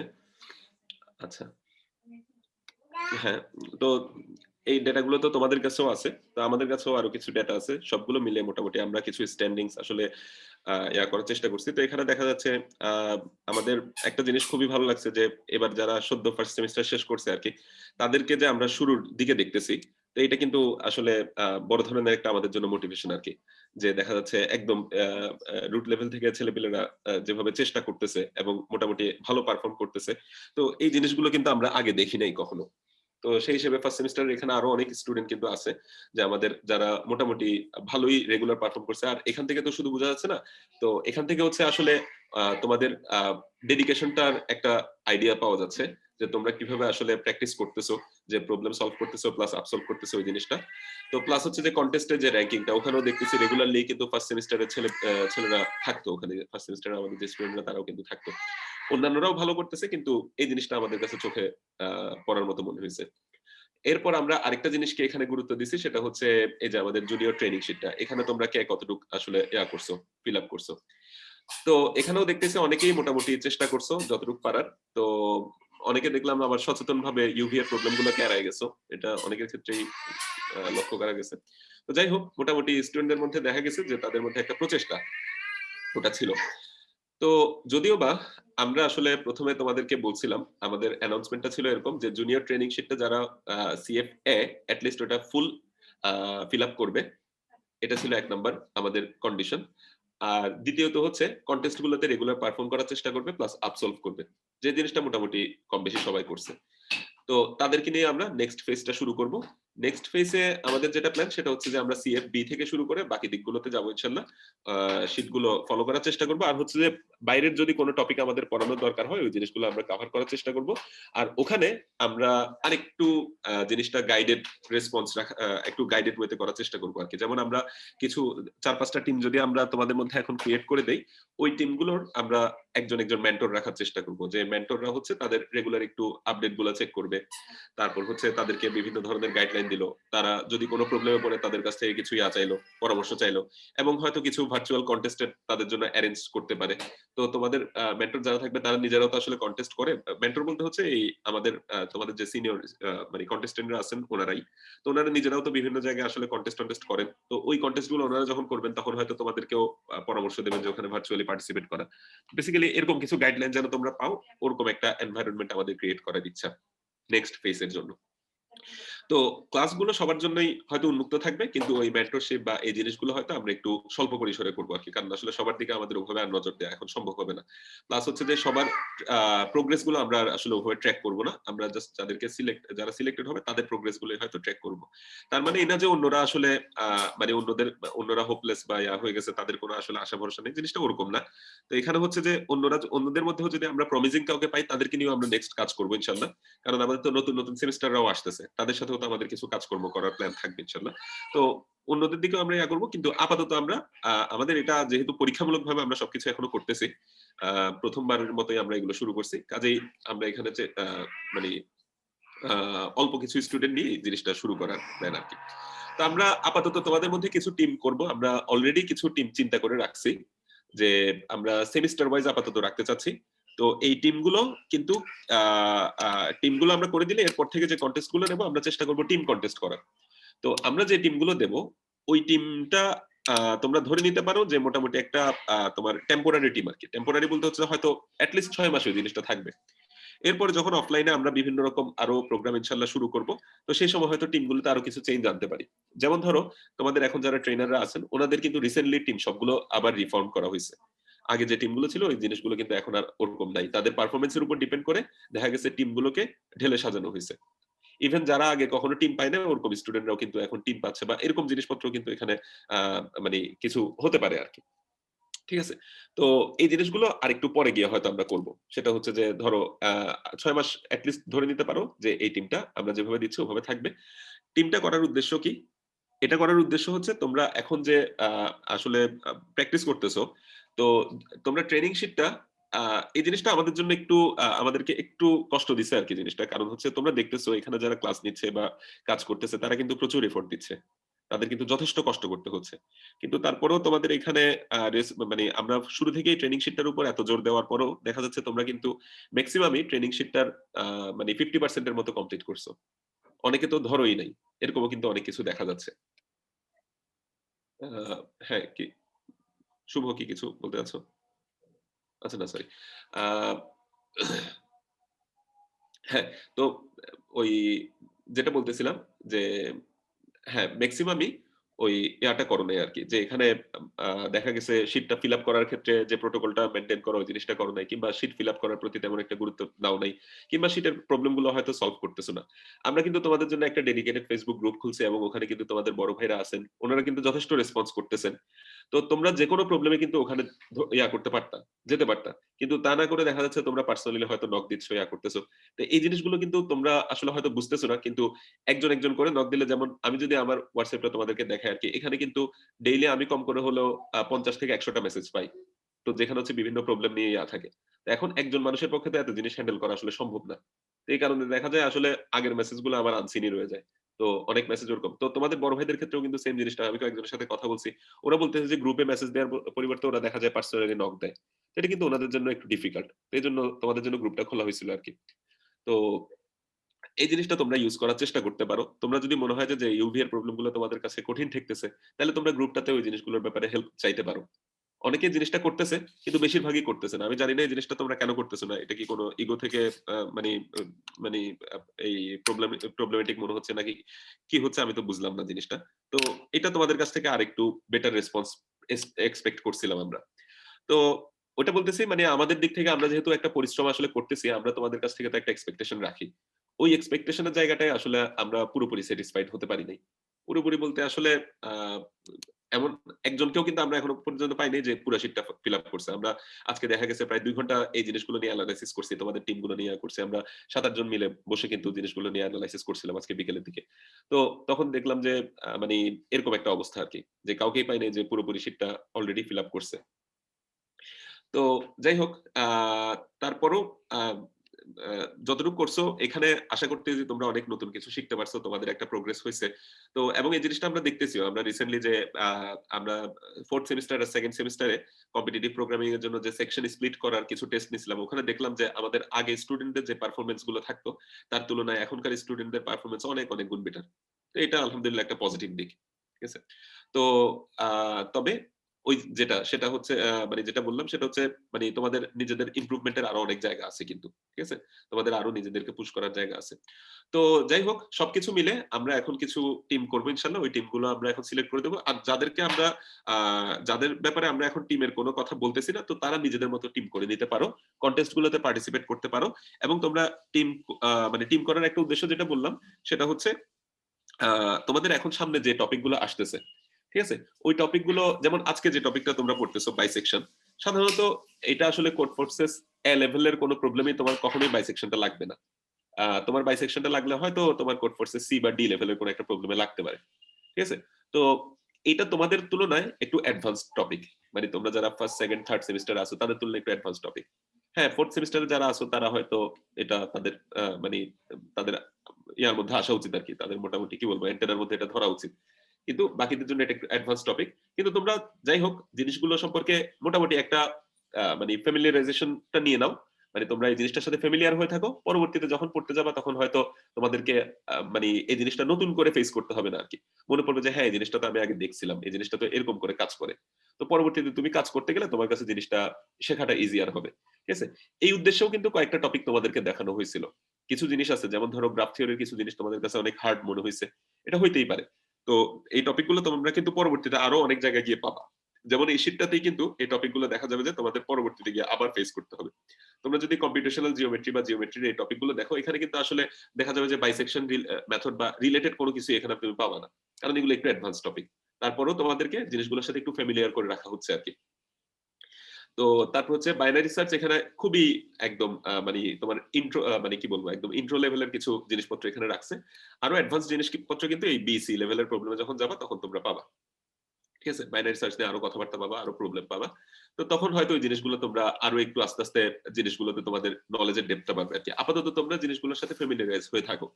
যে একদম স্ট্রেট ফরওয়ার্ড যদি তোমাকে বলে দেয় যে এটা বাইনারি সার্চের প্রবলেম, তুমি যেন ইমপ্লিমেন্ট করতে পারো, ওরকম একটা অবস্থায় তোমার থাকা উচিত আর কি।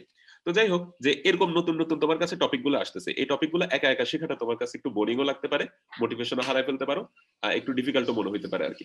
সেক্ষেত্রে তুমি হয়তো একটা টিম যদি তোমার কাছে থাকে, তোমরা একসাথে ডিসকাস করে জিনিসগুলো সম্পর্কে আইডিয়া নিতে পারবা, লেখাপড়া করতে পারবা। তো এটার জন্য হয়তো টিমটা তোমাদেরকে একটা সাহায্য করতে পারে। তো এইসব জিনিস চিন্তা করে, প্লাস যেহেতু এখন অনলাইনে আমরা যদি ইন্টার সেমিস্টার কিছু টিম করি, মিক্সড আপ করে কিছু টিম তৈরি করি, তাহলে ওইটা হয়তো নিজেদের মধ্যে বন্ডিংটা তৈরি হতে একটু সময় মানে সমস্যা হতে পারে। এগুলো চিন্তা করে আপাতত আমরা নিজেদের সেমিস্টারের মধ্যে কিছু টিম তৈরি করে দেবো, এরকম প্ল্যান আছে। তা আমরা হয়তো জাস্ট কয়েকটা 4-5টা বা 6-7টা টিম আমরা নিজেরা সিলেক্ট করে দেবো, কারণ আমাদের মেন্টরের সংখ্যা সীমিত। তো আর বাকিরা নিজেরা টিম করবা, তোমরা টিমে কন্টেস্ট গুলো করবা। তো কোন একটা টিমের কোন একজন মেম্বার যদি দেখা যায় যে সে মানে রেসপন্স করতেছে না, তাহলে অন্যরা যদি ওই ব্যাপারে আমাদেরকে কোনো অবজেকশন জানে, তাহলে কিন্তু আমরা ওই জিনিসটা পরবর্তীতে যখন টিমগুলো আবার নতুন করে রিফর্ম করবো, তখন কিন্তু ওই জিনিসগুলো আমরা আমলে নেবো, জিনিসগুলোতে আমরা আবার চেঞ্জ আনবো। কিংবা কেউ যদি মনে করে যে না, আমি অন্য টিমের সাথে কাজ করতে চাই, এখানে আমার সিক হচ্ছে না, জিনিসগুলো আমাদেরকে জানাতে পারো, ব্যাপার না, ঠিক আছে। তবে আমাদের ইনিশিয়াল যে টিমটা আমরা দেবো, ওটা নিয়ে তোমরা কিছু টিম কন্টেস্ট করার চেষ্টা করবে আর কি। আর টিমে তোমরা যোগাযোগ রেখে, টিম মানে হচ্ছে যে ওদের সাথে তুমি কন্টেস্ট রিলেটেড, যেমন ধরো তুমি কোড ফোর্সেস একটা কন্টেস্ট করলা, কন্টেস্ট করার পরে ওই কন্টেস্টে তুমি একটা প্রবলেম সলভ করছো, তোমার আরেকজন ফ্রেন্ড সে 2টা প্রবলেম সলভ করছে, তোমরা তারপরে কন্টেস্টের পরে নিজেরা ডিসকাস করলা যে এই 2 নম্বর প্রবলেমটা তুই কিভাবে সলভ করলি। তো এভাবে কিন্তু টিমের মধ্যে একটা কোলাবোরেশন হতে থাকলে তোমাদের আস্তে আস্তে নলেজ লেভেলটা বাড়তে থাকবে, প্লাস হচ্ছে তোমাদের পারফরমেন্স গুলো কিন্তু ধীরে ধীরে বাড়তে থাকবে। তারপরে এই শিট সলভ করার ক্ষেত্রে তোমাদের হয়তো ওরকম একটা যদি তোমাদের টিম থাকে, ঠিক আছে, প্লাস তোমাদের সেমিস্টারের অন্যান্য যারা টিম, তাদের সাথে যদি তোমরা কোলাবোরেশন করে কাজ করো, তাহলে কিন্তু একটা থাকবে আর কি। সেটা হচ্ছে কি, হ্যাঁ আমি এতটা সলভ করছি, মানে এইটাতে প্রবলেমে পড়তেছি, তো ওই জিনিসগুলো নিয়ে এভাবে ডিসকাস করা যেতে পারে যে এই প্রবলেমটা আমি এই অ্যাপ্রোচে সলভ করছি, তুই কোন অ্যাপ্রোচে সলভ করছিস। তো এই ধরনের একটা এনভায়রনমেন্ট ক্রিয়েট করার জন্য টিমটা করা আর কি। প্লাস হচ্ছে সেমিস্টার ওয়াইজ টিম হলে, যে ছোট সেমিস্টারের কেউ একজন যদি বড় সেমিস্টারের একটা টিমকে হারাই দিতে পারো, তাহলে তো এটা তাদের জন্য আসলে একটা বলা যায় যে প্লাস পয়েন্ট, ঠিক আছে। তো আবার বড় সেমিস্টারের ওরাও কিন্তু চিন্তা করবে যে হ্যাঁ আমরা জুনিয়রদের কাছে হারিয়ে যাবো, এটা তো লজ্জার ব্যাপার হবে। আমাদের মধ্যেও কিন্তু এই ধরনের কিছু কাজ করতো, বিশেষ করে আমরা যখন কন্টেস্ট করতাম, তখন সিনিয়র সেমিস্টারের যে টিম মেম্বার আছে, মানে টিমগুলো ছিল আমাদের সাথে, তাদের একটা প্রতিযোগিতা হতো যে মানে দেখা যেত যে আমরা যদি কখনো তাদেরকে ফেলে দিতে পারতাম, তাহলে মোটামুটি কলার টলার উঁচায় মানে থেকে বাইরে হইতাম, ওই কি বলে কন্টেস্ট যেখানে করতেছি ল্যাব থেকে বাইরে হইতাম আর কি। তো এখন এরকম একটা মানে কম্পিটিটিভ এনভায়রনমেন্ট ক্রিয়েট করার জন্য এই টিমের বিষয়টা করা। আর আমরা পরবর্তীতে যে ক্লাসগুলো নেব, ক্লাসগুলো সবার জন্য উন্মুক্ত হলেও আমরা কিন্তু মোটামুটি এদেরকে ফোকাস করে এই ক্লাসগুলো করার চিন্তা ওইভাবে করতেছি। তো আমরা ইনিশিয়ালি কিছু টিম এখন চিন্তা করছি। তো টিমগুলো চিন্তা করার পরে, টিমগুলো ফার্স্টে আমরা স্ট্যান্ডিংস এর উপর ডিপেন্ড করে কিছু স্টুডেন্ট সিলেক্ট করছিলাম। সিলেক্ট করার পরে তারপর আমরা একটু হতাশ হয়ে গেছি যখন তাদের আমরা শীটগুলো দেখলাম। শীটগুলো দেখার পরে আমরা দেখতেছি যে, আমি আসলে জানি না তোমাদের এখানে হোমওয়ার্ক কতটুকু পর্যন্ত দেওয়া হয়েছে, কেউ কি বলতে পারো?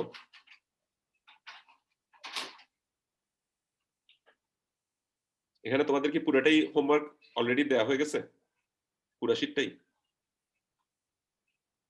রেগুলার ক্লাস করছে এরকম কেউ কি বলতে পারো? স্যার ব্লু লাইন পর্যন্ত ছিল স্যার। মানে স্যার 128 পর্যন্ত স্যার আমাদেরকে করানো হয়েছে স্যার। না মানে এতটুকু পর্যন্ত কি সবগুলোই মোটামুটি কভার করে ফেলছে?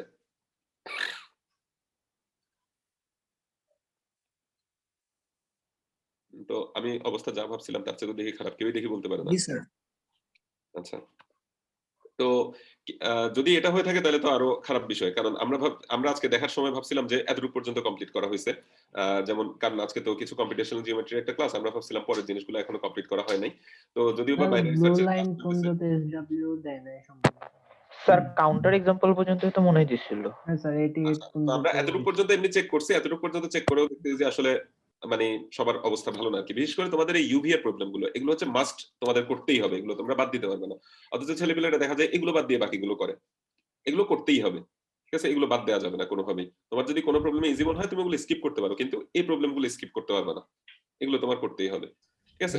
দেখা যায় ইউভি এর প্রবলেম না করলে তো স্যার এই যে অনসেটে ভালো করতে পারবে না। হ্যাঁ, শুধু সিএফ এ ভালো করলে তো আর হবে না। ওইটাই। আর হচ্ছে যে তুমি যে নলেজ গুলো শিখতেছো, ওগুলো রিলেটেড প্রবলেম কিন্তু হচ্ছে এই মানে তোমার কালার্ড প্রবলেম গুলো। বাকিগুলো হচ্ছে তোমার এমনি বিভিন্ন রকম ট্রিক তোমাকে শেখাচ্ছে বা বিভিন্ন কুল জিনিস শেখাচ্ছে, ঠিক আছে? কিন্তু তোমার এই জিনিসগুলো হচ্ছে নলেজ বেসড প্রবলেম, যে জিনিসগুলো তোমাকে পরবর্তীতে অন্যান্য প্রবলেম সলভ করার ক্ষেত্রে হেল্প করবে, ঠিক আছে? এটা ঢুকলে মনে হয় পুরানো দিনের কোথাও চলে গেছি এরকম কিছু। না, ওটা হইতেই পারে। তোমার যে সব কন্টেস্টের প্ল্যাটফর্ম এরকম ঝা চকচকে হবে সব, এরকম তো না। কোড ফোর্সেসের মতো ইন্টারফেস সবখানে পাবে ওরকম তো না। আরো ভালো ইন্টারফেসও পাইতে পারো, খারাপ ইন্টারফেসও পাইতে পারো, ঠিক আছে? ইভেন বাস্তব জীবনে যখন কাজ করতে যাবা তখন তো তোমাকে এরকম করে লিখেও দেবে না। তোমার এমনি মুখে বলবে যে ভাই আমার এই জিনিসটা দরকার, তুমি তখন এই জিনিসটা বানাইতে হবে এরকম। তো তোমার এটাই যে কন্টেস্ট এনভায়রনমেন্টে থাকার কারণে তুমি হচ্ছে যে সবকিছুর সাথে নিজেকে ফ্যামিলিয়ারাইজ করে নিচ্ছ, এটাই হচ্ছে আমাদের এখানে উদ্দেশ্য আর কি। যাই হোক, যেটা বলতেছিলাম আর কি এখানে, ওই কি জানি বলে, হ্যাঁ, তো তাহলে এই ব্যাপার, এই জিনিসগুলো আমাদের একটু দেখতে হবে। মানে এই মানে তোমাদের আমরা আর এক সপ্তাহ সময় দিচ্ছি। তো আমরা অলরেডি যাদেরকে সিলেক্ট করছিলাম তাদেরকে আবার বাদও দিয়ে দিছি। স্ট্যান্ডিংস দেখে আমরা একটা ইনিশিয়াল একটা ইয়া করছিলাম, টিম সিলেকশন করছিলাম, দেখা গেছে ওখান থেকে আমরা অনেকে আবার পরে বাদও দিয়ে দিছি। বাদ দিয়ে দিছি কেন? কারণ তাদের ট্রেনিং শিটের অবস্থা দেখে। তো ট্রেনিং শিট দেখি একদম পুরা খালি রেখে দিছে, খুব সুন্দর দেখা যাচ্ছে যে কিছুই নাই ট্রেনিং শিটের মধ্যে, এরকম অনেক ছেলে পেলেও আমরা দেখতেছি। তো এই জিনিসটা আশা করি তোমরা ওভারকাম করে নেবে আর কি, ঠিক আছে? তো কই গেল এটা? আচ্ছা, যাই হোক, তো এই জিনিসটা আশা করি ওভারকাম করে নেবা। তো আগামী এক সপ্তাহ তোমরা এক সপ্তাহের মধ্যে যতটা পারো যে এখানে শেষ করে ফেলার চেষ্টা করবে। আমরা তোমাদেরকে বলছিলাম ডেইলি 3টা করে প্রবলেম সলভ করতে। তো ডেইলি 3টা করে প্রবলেম সলভ করলে কিন্তু আজকে প্রায় 45 দিন তোমাদের এই কোর্সটা চলতেছে। তো 45 বা 60 মানে প্রায়, হ্যাঁ, 40 দিন। তো 40 দিনে কিন্তু তোমাদের 120টা প্রবলেম সলভ করা উচিত ছিল। তো সেই হিসেবে তোমাদের এখানে দেখা যাচ্ছে প্রবলেম আছে 87টা, তোমরা কিন্তু তার মধ্যে দেখা গেছে এক একজন 50 বা 60টা প্রবলেম সলভ করছো। ম্যাক্সিমাম 60 পর্যন্ত হয়তো আমরা পাইছি, 60 বা 70 পর্যন্ত ম্যাক্সিমাম পাইছি। তো তাহলে কিন্তু আমাদের ওই এক্সপেকটেশনটা তোমরা ফুলফিল করতে পারো না। আর আমরা ইনিশিয়ালি যে কথাটা তোমাদেরকে বলছিলাম ওটা ফিল আপ না হলে শুরু করবো না, সেই হিসেবে আমাদের কিন্তু আর করা উচিত না, ঠিক আছে? তো আমরা যেহেতু আমাদের দিক থেকে একটা পুশ দিচ্ছি বা নিজেদের মানে সময় তোমাদের পেছনে দিচ্ছি, তো তোমরা আমাদের এই এক্সপেকটেশনটা একটু ফিল আপ করার চেষ্টা করো আর কি, ঠিক আছে? এটা তোমাদের কাছ থেকে হয়তো খুব বেশি আমাদের চাওয়া হবে না। তো আর তোমরাও তোমাদের জন্য পরবর্তী যে আমাদের ইয়াগুলো, কি বলবো, পরবর্তী যে অ্যারেঞ্জমেন্ট গুলো, ওগুলোতে আমাদের মোটিভেটেড রাখার জন্য কিন্তু এই জিনিসটা একটু দরকার। তো তোমরা নেক্সট 7 ডেজ, আজকে হচ্ছে যে জানুয়ারির 21 তারিখ, আমরা হয়তো ইনশাল্লাহ নেক্সট উইকেই তোমাদেরকে, নেক্সট উইক বলতে নেক্সট যে উইকটা আছে এরপরে আমরা তোমাদেরকে আমাদের যে অফিসিয়াল টিম গুলো ওগুলোর ব্যাপারে জানাবো। তো তার আগে তোমাদের কোড কোর্সেস, সরি, এই যে শীটের যে তোমরা প্রবলেম সলভ গুলো করবা ওগুলো কিন্তু তোমাদের ইয়াটাতে একটা ইমপ্যাক্ট রাখবে, ঠিক আছে? তোমাদের যে আমরা যে টিম গুলো সিলেক্ট করবো ওগুলোর মধ্যে একটা ইমপ্যাক্ট রাখবে, এই জিনিসটা তোমাদেরকে একটু জানালাম আর কি। তো তোমরা চেষ্টা করো এখন থেকে ওইটাতে একটু পুশ করার। তো এটা একটা ব্যাপার। আর হচ্ছে যে আমরা নেক্সট থেকে তোমাদের যে কাজগুলো করব ওইখানে বেসিক্যালি হচ্ছে যে এই শীটটা থেকে আমরা বি শীট যেটা আছে ওটা থেকে ইনশাআল্লাহ সলভ ইয়া করা শুরু করব। আর বাইরের যদি কোনো প্রবলেম দরকার হয় ওই জিনিসগুলো আমরা ওইখানে ইনশাআল্লাহ দেখাবো। তো এটাই আর কি মোটামুটি তোমাদের প্রতি যে কথাটা বলতে চাইছিলাম। তো ঘোষণাটি শেষ হলো বলা যায়। আর হচ্ছে আর কি, তোমাদেরকে এমনি বকাঝকা করতে বলছিল আমাকে একটু, তো ওরকম খুব বেশি বকা দেই নেই, হালকা পাতলা উপর দিয়ে আজকে ছেড়ে দিলাম আর কি। তো তবে আমরা আশা করবো তোমরা আরেকটু এই জিনিসগুলোর ব্যাপারে সিনসিয়ার হবে। তো তোমরা কোড ফোর্সেসে বা ইয়াতে বিভিন্ন প্রবলেম প্ল্যাটফর্মে এমনি প্রবলেম সলভ করতেছো, কিন্তু একটা জিনিস মাথায় রাখবা, শুধু প্রবলেম সলভ করলে আসলে হবে না, নলেজটা বাড়াইতে হবে। তো নলেজ বাড়ানোর জন্য হচ্ছে বিভিন্ন টপিক তোমাদের পড়তে হবে, বিভিন্ন বাইরের জিনিসপত্র পড়তে হবে। ওই পড়াগুলোই হচ্ছে আমাদের যে ক্লাসগুলো নিচ্ছে এগুলো আর কি। তো এগুলো একবার দেখে তোমরা আসলে বোঝাটা ডিফিকাল্ট, এর জন্য তোমাদেরকে ভিডিওগুলো দেওয়া হচ্ছে, ওগুলো তোমরা 2-3 বার দেখতে পারো, বা অন্যান্য কোনো রিসোর্স থেকেও ওই একই ভিডিওগুলো তোমরা দেখার চেষ্টা করতে পারো। ওই রিলেটেড কিছু প্রবলেমও তো তোমাদেরকে দেওয়া হচ্ছে, ওগুলো তোমরা সলভ করার চেষ্টা করতে পারো, ঠিক আছে? এক্সেল শিট পাবো স্যার, এক্সেল শিটটা দেয়া আছে। আচ্ছা, একজন বলতেছে আমি আগে কোনো কিছু করি না, 7 দিনের মধ্যে করা সম্ভব কিনা? না, আসলে 7 দিনের মধ্যে তুমি নতুন করে সবকিছু করে ফেলতে পারবা এটা আসলে সম্ভব না। সমস্যা নাই, তুমি করো, কারণ আমাদের এইটা তো যে ফাইনাল একটা কিছু ওরকম না। আমরা এখন বললামই তো, যাদেরকে আমরা সিলেক্ট করবো তাদেরকে হয়তো ওই মেন্টরশিপটার আমরা একটা ব্যবস্থা করতে পারবো আর কি।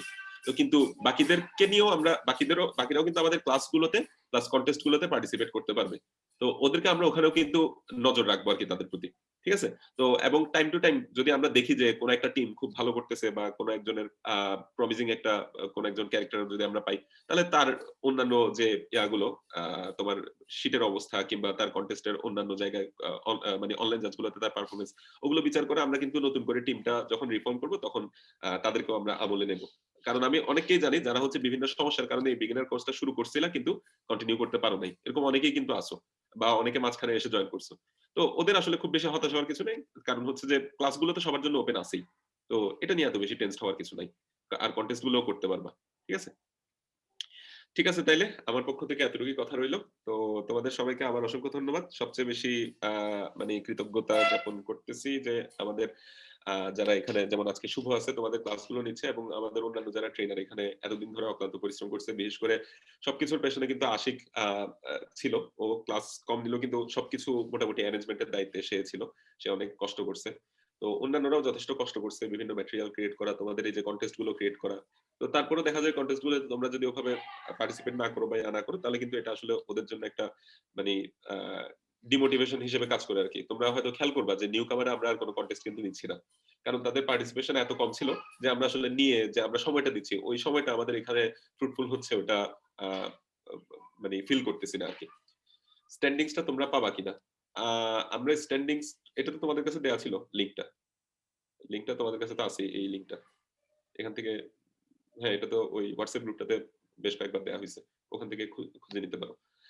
আর আরেকটা হচ্ছে ফাইনাল, যেটা আমরা টিম যেগুলো ফাইনালি করব, ওই জিনিসগুলো হয়তো আমরা জানি না সবার সামনে অ্যানাউন্স করবো কিনা।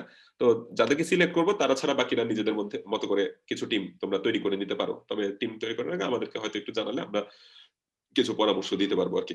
আর আমরা টিমগুলো করার সময় তোমাদেরকে জিনিসগুলোর ব্যাপারে তোমাদের কাছ থেকেও কিছুটা নেবো, কিছু তোমাদের কাছ থেকে পরামর্শ নেব। তো ঠিক আছে, তাইলে আগামী এক সপ্তাহ মোটামুটি একটু চেষ্টা করো যে নিজেদেরকে পুশ করার। তো আমরা যদি এক সপ্তাহ পরে যখন তোমাদের শীটগুলো নিয়ে বসবো, তখন যেন আজকের মতো এরকম ডিসহার্টেন্ড হতে না হয় আর কি। তো এই জিনিসটা একটু তোমরা খেয়াল করবা। আর অনেকেই দেখছি শীটের ইয়াগুলো দাও নাই, যে অ্যাক্সেস গুলো দাও নাই তোমাদের শীটের এখানে। যাদের এই শীট গুলো দিছো, যেমন আমি কয়েকজন পাইছি এখানে, কয়েকজনের আবার কালার মার্ক করা আছে মনে হয়, তো ওদের আমরা ইয়াগুলো পাই নাই, অ্যাক্সেস গুলো পাই নাই। তো সবাই এগুলো একটু পাবলিক করে দাও, যাদের নিজেদের শীট যারা রাখছো ওরা সবাই ওই অ্যাক্সেস গুলো পাবলিক করে দাও। ঠিক আছে, মানে এনিওয়ান উইথ লিংক ওইটা করে দাও আর কি, share with anyone with link যে ইয়াটা আছে, অপশনটা আছে, ওইটা করে দাও। তো আবার অনেকে শুধু জুনিয়র ট্রেনিং শীটের লিংকটাই দিয়ে দিছো, ওরকমও দেখছি। ঠিক আছে, তাহলে সবাইকে অসংখ্য ধন্যবাদ। তো তোমাদের ক্লাসের মাঝখানে আমি ইন্টারাপ্ট করলাম, এটার জন্য শুভকে সরি বলতেছি। তো ঠিক আছে শুভ, তুমি ইনশাআল্লাহ চালাই যাও আর কি। ঠিক আছে, আসসালামু আলাইকুম।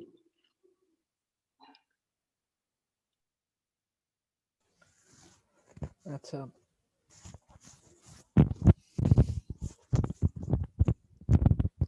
আসলে আমি এখানে কিছু তোমাদেরকে বলতে চাই। যারা তো ধরো মোটামুটি ভালো রেজাল্ট করছো, ভালো রেজাল্ট করছো বলতে ইয়া করছো আর কি, প্র্যাকটিস করছো বা হয়তো আশা করতেছো টিম পাবা, তাদের ছাড়া যারা আছো মোটামুটি একটু ভালো করতেছো, মানে আগ্রহ আছে, কিন্তু আলসেমি গাফিলতির জন্য হয়তো টিম মিস করতে পারো। তাদের জন্য একটু আমি কিছু কথা বলবো। আসলে মন খারাপ করার কিছু নাই। যারা মানে টপ করছে তারা বাদ, আমার সাজেশন থেকে তারা বাদ। যারা একটুর জন্য টিম পাবা না তাদের জন্য আমার সাজেশন, কারণ আমি কয়েকদিন আগে ওই দলের মধ্যে ছিলাম যে একটুর জন্য মানে টিম পাইতে পাইতে অল্পের জন্য আল্লাহ আল্লাহ করে বাঁচে গেছি। আসলে এটা কেন হয়েছে, আমি অনেক গাফিলতি করছি। তো গাফিলতি করার ফলটাও তেমন ভালো ছিল না। ভালো ছিল না বলতে গাফিলতি করার ফলে হয়তো ভালো টিমে চান্স পাইনি, পাইছি টিম কিন্তু ভালো টিমে চান্স পাইনি। আমার টিমমেটটা যদি এই ভিডিওটা দেখে আমি সরি কিন্তু। আচ্ছা যাই হোক, ওরা অনেক ভালো নাই, আমার টিমমেট যে দুইজন আছে।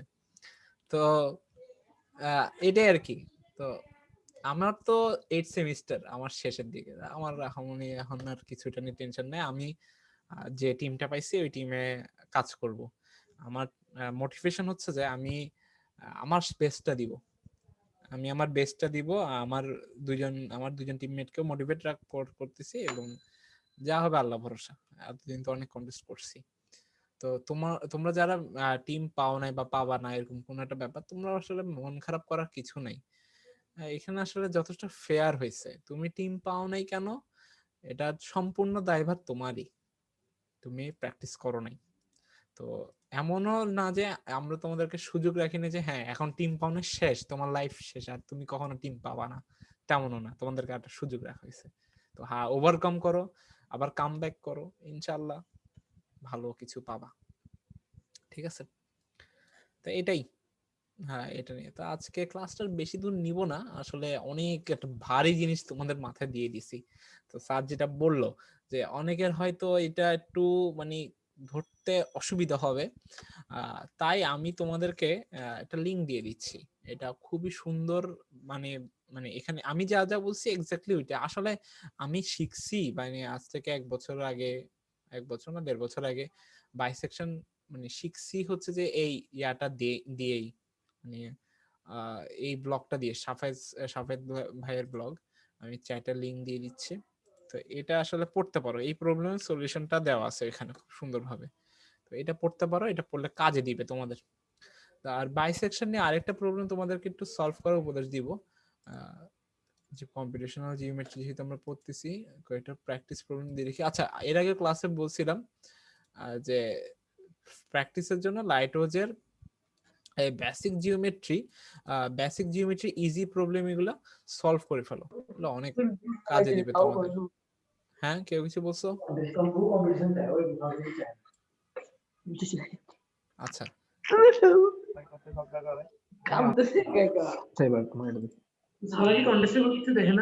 আমরা একটু মিউট করি।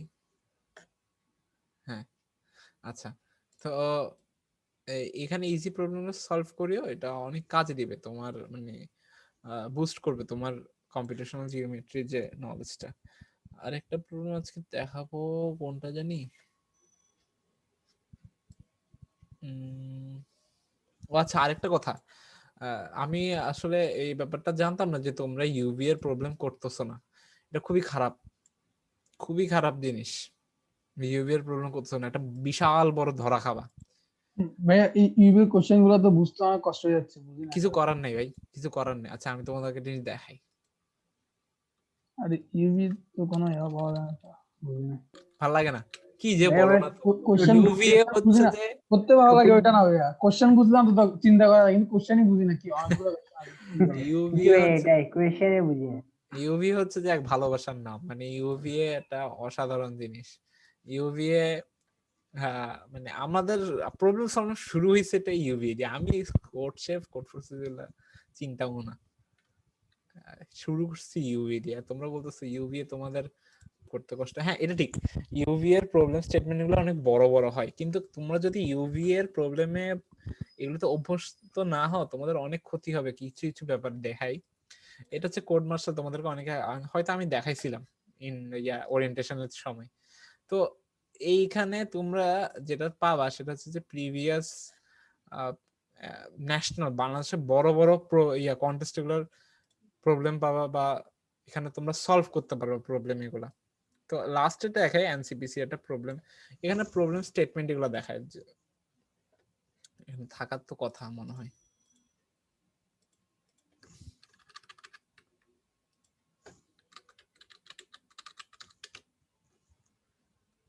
কি বলে,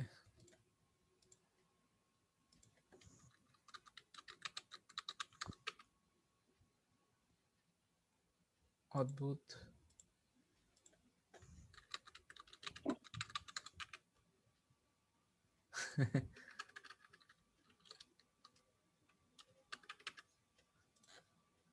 আমাকে লগ ইন করতে দিচ্ছে না কেন?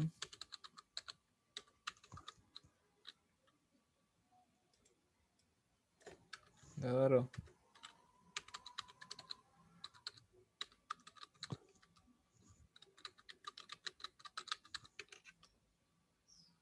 এই তো, আচ্ছা, হাই হাই, এখানে তো ইয়া নেই, এটার তো কোয়েশ্চেন নাই। আরেকটা দেখেন, আচ্ছা ইয়ারটা দেখাই, প্রিলিমিনারিটা দেখাবো, এটা কোশ্চেন থাকবে পাইছি। আচ্ছা এই যে এটা হচ্ছে প্রিলিমিনারি কোশ্চেন, জাস্ট প্রিলিমিনারি। তো এই প্রিলিমিনারি কোশ্চেনটা তোমাকে দেখাই, সবচেয়ে মোস্ট সলভ হচ্ছে এটা। এবার দেখো, তোমরা কম্পিটিটিভ প্রোগ্রামিং করতেছো কি শুধু সিএফএ করার জন্য? না, সিএফএ করে কদ্দুরি বা করো, তোমাদের তো একটু মানে অনসেটও করার ইচ্ছা অবশ্যই থাকবে, আইসিপিসি করার ইচ্ছা থাকবে, বা বিভিন্ন ইউনিভার্সিটি যে কন্টেস্ট নিবে অনসেট কন্টেস্ট, ওগুলা তো করবা। তো ওগুলাতে এই যে দেখছো বিশাল বড় বড় স্টেটমেন্ট, এগুলো যথেষ্ট নর্মাল জিনিস। এবং মজার ব্যাপার হচ্ছে যে এটা কিন্তু সবচেয়ে মোস্ট সলভ হয়েছে, দেখছো 228টা। তার মানে 228টা টিম এই পুরা জিনিসটা মনোযোগ দিয়ে পড়ছে, পড়ার পর সে সলভ করছে। এখন তুমি যদি কোড ফোর্সেস এর প্রবলেম এগুলার বেশি কোড ফোর্সেস এর প্রবলেম গুলো সলভ করলে একটা ব্যাড সাইড হচ্ছে যে তোমরা এরকম বড় বড় স্টেটমেন্টের প্রবলেমে মানে ধরা খেয়ে যাবা। মানে দেখা যাবে কি পড়া অভ্যাস থাকবে না, তো মানে তোমরা কানেক্ট করতে পারবে না। এখানে অনেক ইনফরমেশন দেওয়া আছে, মেইন কি ইনফরমেশন এগুলো খুঁজে বের করার অভ্যাসটা থাকবে না তোমাদের। আর হচ্ছে যে হ্যাঁ ওইটাই যে খাপ খাইতে পারবে না। তো জুনিয়র শিটটা এত সুন্দর, মানে এটা এত কার্যকর কেন? এটা হচ্ছে যে তোমাকে কোড ফোর্সেস এর প্রবলেমের সাথে সাথে এই ইউভি এর মানে এই বড় বড় প্রবলেম এগুলার অভ্যাস করাচ্ছে। তাহলে তুমি কি করতেছো, তুমি অনসাইটেও ভালো পারফর্ম করতে পারবা, সিএফও ভালো পারফর্ম করতে পারবা, মানে তোমার একটা ব্যালেন্সড পর্যায়ে থাকবা। এখন যেটা করতেছো কোড ফোর্সেসই সে একদম করতেছো, তাহলে এই প্রবলেম অনসাইটে যাই ধরা খাবে। এরকম অনেক আমি প্রোগ্রামার দেখছি যে কোড ফোর্সেসে অনেক ভালো কিন্তু অনসাইটে যাই তেমন আহামরি সুবিধা করতে পারে না। এটা কারণ একটাই, এটা আসলে আমাদেরও সমস্যা হয়, আমরা অনসাইটে গিয়ে ভালো পারফর্ম করতেই পারি না। কারণটা হচ্ছে যে আমরা আসলে কঠিন প্রবলেম ধরি না, ভয় পাই। তো তোমাদের এগুলো তো আচ্ছা এসে গুলো তো যে মানে প্রেসারে রাখার জন্যই দেয়, মানে শুধু মানে এই যে এসে টাইপ কোশ্চেন গুলো, অ্যাসে টাইপস এর কোশ্চেন এগুলো আসলে সব সময় প্রেসারের তা না, একদম সব সময় না। কিছু কিছু সময় পুরো প্যারাগ্রাফটাই একটা মানে প্রতিটা লাইনের ইনফরমেশন থাকতেই পারে। কিছু কিছু প্রবলেম থাকতে পারে অনসাইটে যে মানে পুরা জিনিসটা একটা পাজলের মতো, তোমাকে প্রতিটা লাইনের সাথে লাইন রিলেট করে দেখা যাবে কি কোড 5-6 লাইনের কোড। তো ওগুলা পড়া বুঝা ওগুলা প্র্যাকটিসটা করতে হবে, ওইটা শুধুমাত্র হবে ইউভি এর মাধ্যমে। তাই ইউভি এটা করবে। আচ্ছা যেটা বলতেছিলাম, আমরা নিজেরা এখন ধরা খাই, কারণ আমরা হচ্ছে যে ওই যেটা পারতেছি করতে আসি, মানে যেটা পারি সেটা করতে আসি, সেটা বাইরে আমরা কোনো কিছু করি না, যার কারণে আমরা বড়সড় ধরা গেছে যে আমরা আইসিবিসি তে বা অনসাইটে ভালো করতে পারি না, নতুন কিছু ট্রাই করি না। তো তোমরা যদি ওভাবে যেটা কঠিন লাগতো, যেমন অনেকে বলছো যে ভাই ইউভিএ কষ্ট লাগে, ভালো মানে পড়তে ইয়া হয় না, আরে ট্রাই করো। প্রথম আমি এমনও আছে যে তোমাদের ট্রেনারদের মধ্যেই যে আমি শুরু করছি ফার্স্ট সেমিস্টার দিকে, তো ওইখানে থাকতে আমার সেকশনে আমরা আশিক, রিয়াদ, তারপরে আরো অনেকে আছে আমার সেকশনে, আমরা এই সেকশনে ছিলাম। তো আমাদের এমনও দিন গেছে যে আমরা এই টেস্ট কেসটাও বুঝতাম না, মানে এমনও দিন গেছে যে টেস্ট কেসটা কি, এটা কি, ইনপুট কি বুঝতে আমাদের অবস্থা খারাপ হয়ে যেত। এমনও দিন গেছে যে একটা কোয়েশ্চেন আমরা 4 জন মিলি পড়ছি, তাও কেউ বুঝি নাই, অনেক গুতাগুতি করে গুগল ট্রান্সলেট করে টোরে তারপরে যাই সলভ করছি। তো কিন্তু এখন দেখো, এখন আমাদেরকে ওরকম দেওয়া হোক, আমরা এখন ইজিলি ইয়া করতে পারি। আসলে সিপির মধ্যে একটা ইয়া থাকে, মানে আমি মনে করি মানে একটা স্টেজ থাকে, ওই স্টেজটা পার করতে পারলে না সবাই একটা ফ্লো পায়। ওই স্টেজটা হচ্ছে যে একদম বিগিনিং এ তোমাদের স্টেজটা।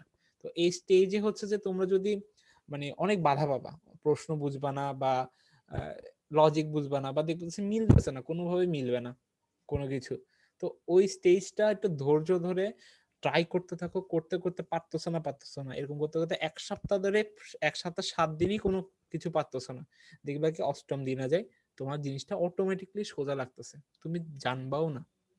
আমার সিএফ এর অবস্থা এরকম ছিল যে মাইনাস খাইতেছে টানা কন্টেস্ট করতে করতে হঠাৎ করে দেখি কি এরপরে একদিন কন্টেস্ট আস্তে আস্তে আপ শুরু হচ্ছে, মানে কোন দিন যে আমার রেটিং বাড়া শুরু করছে, আমি নিজেও টের পাইনি। এটাই আর কি। আর আমি তো মোটামুটি কন্টেস্ট করছিলাম হচ্ছে যে এই বছর, গত বছর অনেকগুলো কন্টেস্ট করছিলাম, এনএসটিউ বা বাউস্ট, তারপর হচ্ছে যে ইডিউ। আমার টিমে ছিল নিহাল আর তানবীর। তো আহ, নিহাল আর তানবীরের নিহালের বেশিরভাগ একটা ভালো দিক ছিল, ও যেহেতু ইংলিশ মিডিয়ামে ছিল, ও এই ইংলিশটাকে খুব স্মুথলি নিতে পারতো। তো দেখা গেছে কি আমরা কিছু কিছু দিক দিয়ে আগাই থাকতাম, আমাদের সাথে আশিকের টিমের অনেক হাড্ডাহাড্ডি লড়াই হতো। আশিকের টিমে ছিল আশিক, রিয়াদ আর নাইমুল, সবাই তোমাদের ক্লাস নিছে।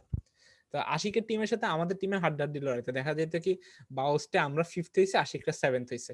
আবার এনএসটি হয়েছে, আশিকটা 4th হয়েছে, আমরা 7th হয়েছি। মানে একটা কন্টেস্টে ওরা ফার্স্ট, ওরা আগে থেকে আমরা পিছিয়ে যাই, একটা কন্টেস্টে ওরা, এরকম আমাদের হাড্ডাহাড্ডি লড়াই হতো। তো আমরা আশিকদের টিম থেকে বেশিরভাগ আগাই থাকতাম কোয়েশ্চেন আন্ডারস্ট্যান্ডিং এর দিক দিয়ে এবং লজিকের দিক দিয়ে। নিহালের এখানে একটা কি রোল প্লে করতো যে নিহাল কোয়েশ্চেনটা খুব সুন্দরভাবে বুঝে খুবই দ্রুত লজিকটা ডেভেলপ করে ফেলতে পারতো, আর বাকি আমি আর তানভীর সেটা ইমপ্লিমেন্ট করে ফেলতে পারতাম। আশিকদের টিমে আবার ছিল, ইমপ্লিমেন্টেশনটা খুব স্ট্রং ছিল, নাইমুলের ইমপ্লিমেন্টেশনটা অনেক ভালো ছিল। এটাই তো, এই এই যে টিম কে কোনটা না কোনটা, একজনের টিমে মানে একজনের স্পেশালিটি বুঝা না বুঝা, ওগুলো হচ্ছে যে পরে, ওগুলো নিয়ে এখন টেনশন করি না। আমরা ফার্স্ট সেমিস্টার থেকে আরেকটা ভুল করছিলাম, যে আমরা এভাবে ভাবতাম যে ওরা টিমে নিব, ও কি ভালো করবে, ওর সাথে আমার ইয়া হবে। আরে 4th সেমিস্টারের আগে টিম পাইলেই করবা, 4th সেমিস্টার আগে 5th সেমিস্টার আগে টিম পাইলেই করবা, তোমার এক্সপিরিয়েন্স গ্যাদার করতে হবে। 4th এর পরে যখন তুমি একটা ম্যাচিউর প্রোগ্রামার হবা, তখন তোমার টিম প্ল্যানিং শুরু করবা। 4th এর আগে অনেকে টিম প্ল্যানিং করে ফেলে, তুই এটা করবি, আমি এটা করবো, এটা না। 4th এর আগে সব যে 3জনই মিলি স্টাডি করবা খালি। এটাই হচ্ছে যে টিমের একটা উপদেশ দিলাম তোমাদেরকে। তা এগুলো নিয়ে আসলে অনেক মোটিভেশন দেওয়া যায়, তো এগুলা অ্যাভেলেবল মোটিভেশন। আমরা তো কিছুই না, আমরা নিজেরা তো এত আহামরি প্রোগ্রামার না, আমরাও অনেক পিছিয়ে আছি আসলে। আমাদের নিজেদেরকে ইমপ্রুভ করতে হবে। আর এখন আসলে একটা পর্যায়ে এসে পৌঁছে গেছি যে এখন চাইলেও, মানে আগে যেমন সারা দিন রাত প্র্যাকটিস করতে পারতাম, এখন চাইলেও পারি না। কারণ হচ্ছে যে এখন 8th সেমিস্টারের দিকে অনেক চাপ বাড়ে যায়, 8th সেমিস্টারে থিসিস আছে, তারপর আরো অনেক কিছুই আছে, যেগুলো হট করে চাপ বাড়ে যাবে 8th এর দিকে। তো এখন যারা ধরো ফার্স্ট সেমিস্টারে তো ভালো করতেছো, second semester, third semester, even কি আমি বলবো যে 5th সেমিস্টারেও আসো, তোমাদের কাছে অনেক সময় আছে, ইউটিলাইজ করো সময়টা। আর যারা ভাবতেছো আজকে করব, কালকে করব, পরশু করব, এই ভুল করিও না ভাই, এই ভুল করিও না। সিপি গোল্ড, সিপি আসলে একটা গোল্ড, এটা তোমরা এখন টের পাবা না, আর কয়দিন পরে চাকরির বাজারে টের পাবা ইনশাআল্লাহ। তোমরা তো আমাদের সাথে কানেক্টেড আছো, আমাদের এখানে প্রায় 10 জন ইয়া। আমি যা আমাদের এখান থেকে অনেকে ইনশাআল্লাহ ভালো ভালো জায়গায় হয়তো চান্স পাবে আল্লাহ যদি চায়। তো দেখবা যে সিপি করার কারণে তারা কোন কোন জায়গায় যাচ্ছে। তো এই আর কি, সিপিটা ছাড়বা না কখনো, সিপিটা ছাড়বা না। পড়ালেখার পাশাপাশি এইটাকে অনেকে কো কারিকুলাম অ্যাক্টিভিটিস বলে, এটা আসলে কো কারিকুলাম অ্যাক্টিভিটিস আমি বলবো না, এটা হচ্ছে যে একটা এসেনশিয়াল অ্যাক্টিভিটিস, যেটা তোমাকে সিএসসি গ্রাজুয়েট হিসেবে করলে অনেক বুস্ট দিবে তোমাকে। যে তুমি যে ওই আমাদের ইয়াটা আমাদের এটা কি জানি কয়েকদিন আগে লাইভ ছিল, যে নাইম ভাই একটা সুন্দর কথা বলছিল, যে এই যে সিপি, এটা কিন্তু তোমাকে একদম, নাইম ভাই না সরি সাদ ভাই বলছিল, যে এটা কিন্তু একদম তোমাকে সরাসরি হেল্প করবে না সিপি। মানে তুমি যা যা শিখতেছো ওগুলাই তুমি ইমপ্লিমেন্ট করবা তা না, তোমাকে প্যাসিভলি হেল্প করবে, তোমাকে লজিক ডেভেলপমেন্ট বলো বা এই জিনিসগুলো নতুন কিছু শিখার ক্ষেত্রে ডেভেলপ করবে। যেমন এখন তুমি যে প্রবলেমটা স্টেটমেন্টটা পড়তে কষ্ট ফিল করতেছো, এটা মানে এই জিনিসটা তোমার একটা মানে এই জিনিসটা কষ্ট করে শিখা পড়া, এটা তোমাকে ভবিষ্যতে অনেক কাজে দিবে, তুমি আন্ডার প্রেসারে কাজ করতে পারবা। যাই হোক, এগুলো অনেক কথাবার্তা, এগুলো আগেও বলছি তোমাদেরকে, তাই আর বলবো না। তো করতে থাকো আর কি। তো আজকে আরেকটা প্রবলেম, এটা তো দেখাই দিলাম, আরেকটা প্রবলেম দেখাই দিই, ওইটা আসলে তোমাদের একটু চিন্তা করার জন্য দিব। এটা কই, অলিম্পিক মনে হয় প্রবলেমটার নাম।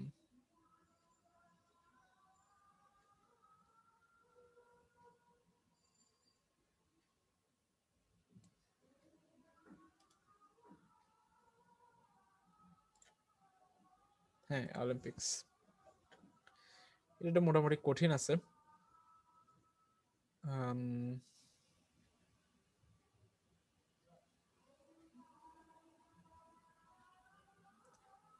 না থাক, এটা তোমাদেরকে দিব না, এটা তোমাদের জন্য অনেক কঠিন হয়ে যাবে।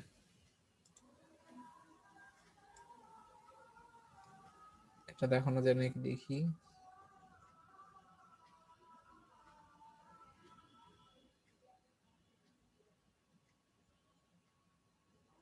আচ্ছা, আজকে আর না প্রবলেম দেখে, আমারও এনার্জি শেষ, তোমাদেরও আশা করি এখন এনার্জি নাই।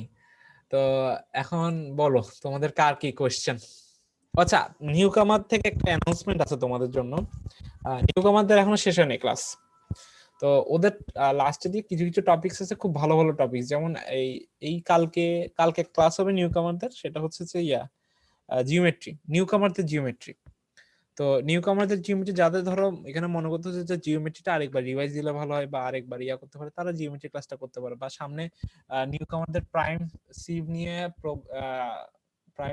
নিয়ে প্রবলেম ডিসকাস করা হবে, তারপর হচ্ছে ডিভিজর্স নিয়ে প্রবলেম ডিসকাশন করা হবে, তারপর হচ্ছে রিকারশন নিয়ে একটা ডেডিকেটেড ক্লাস আছে। আর তারপরে হচ্ছে যে বিটওয়াইজ অপারেশন নিয়ে কিছু কাজ আছে, মানে খুব ভালো ভালো টপিকস নিয়ে ক্লাস আছে। তো তোমাদের জন্য এই ক্লাসগুলো উন্মুক্ত করে দেওয়া হয়েছে, এটা করলে তোমাদের জন্য ভালো হবে, কিন্তু তোমরা তোমাদের জিনিসগুলো ক্লিয়ার করে নিতে পারবা। তাই ইনশাল্লাহ হোয়াটসঅ্যাপে, ফেসবুকে সব জায়গায় নিউ কামারের লিঙ্ক বা ক্লাস গুলো পেয়ে যাবে। নিউ কামারদের আর ধরা যাচ্ছে 1.5 সপ্তাহের মতো ক্লাস হবে, 1-1.5 সপ্তাহের মতো ক্লাস হবে। তো তোমরা এখানে ওই সিএফ এর গুলো করো, সাথে সাথে নিউ কামারদের ক্লাস গুলো করতে পারো, ম্যান্ডেটরি না। তোমার যদি মনে হয় যে তোমার করলে ভালো হবে করো, আমি আর রেকমেন্ড করবো করো, তাহলে অনেক কিছু জানতে পারবে, যেগুলো ল্যাকেজ আছে তোমাদের ওগুলো ঠিক করে করতে পারবা। হ্যাঁ, এখন বলো কারো কি কোনো কোশ্চেন আছে? রেকর্ডিংটা স্টপ করে দিই। Any questions?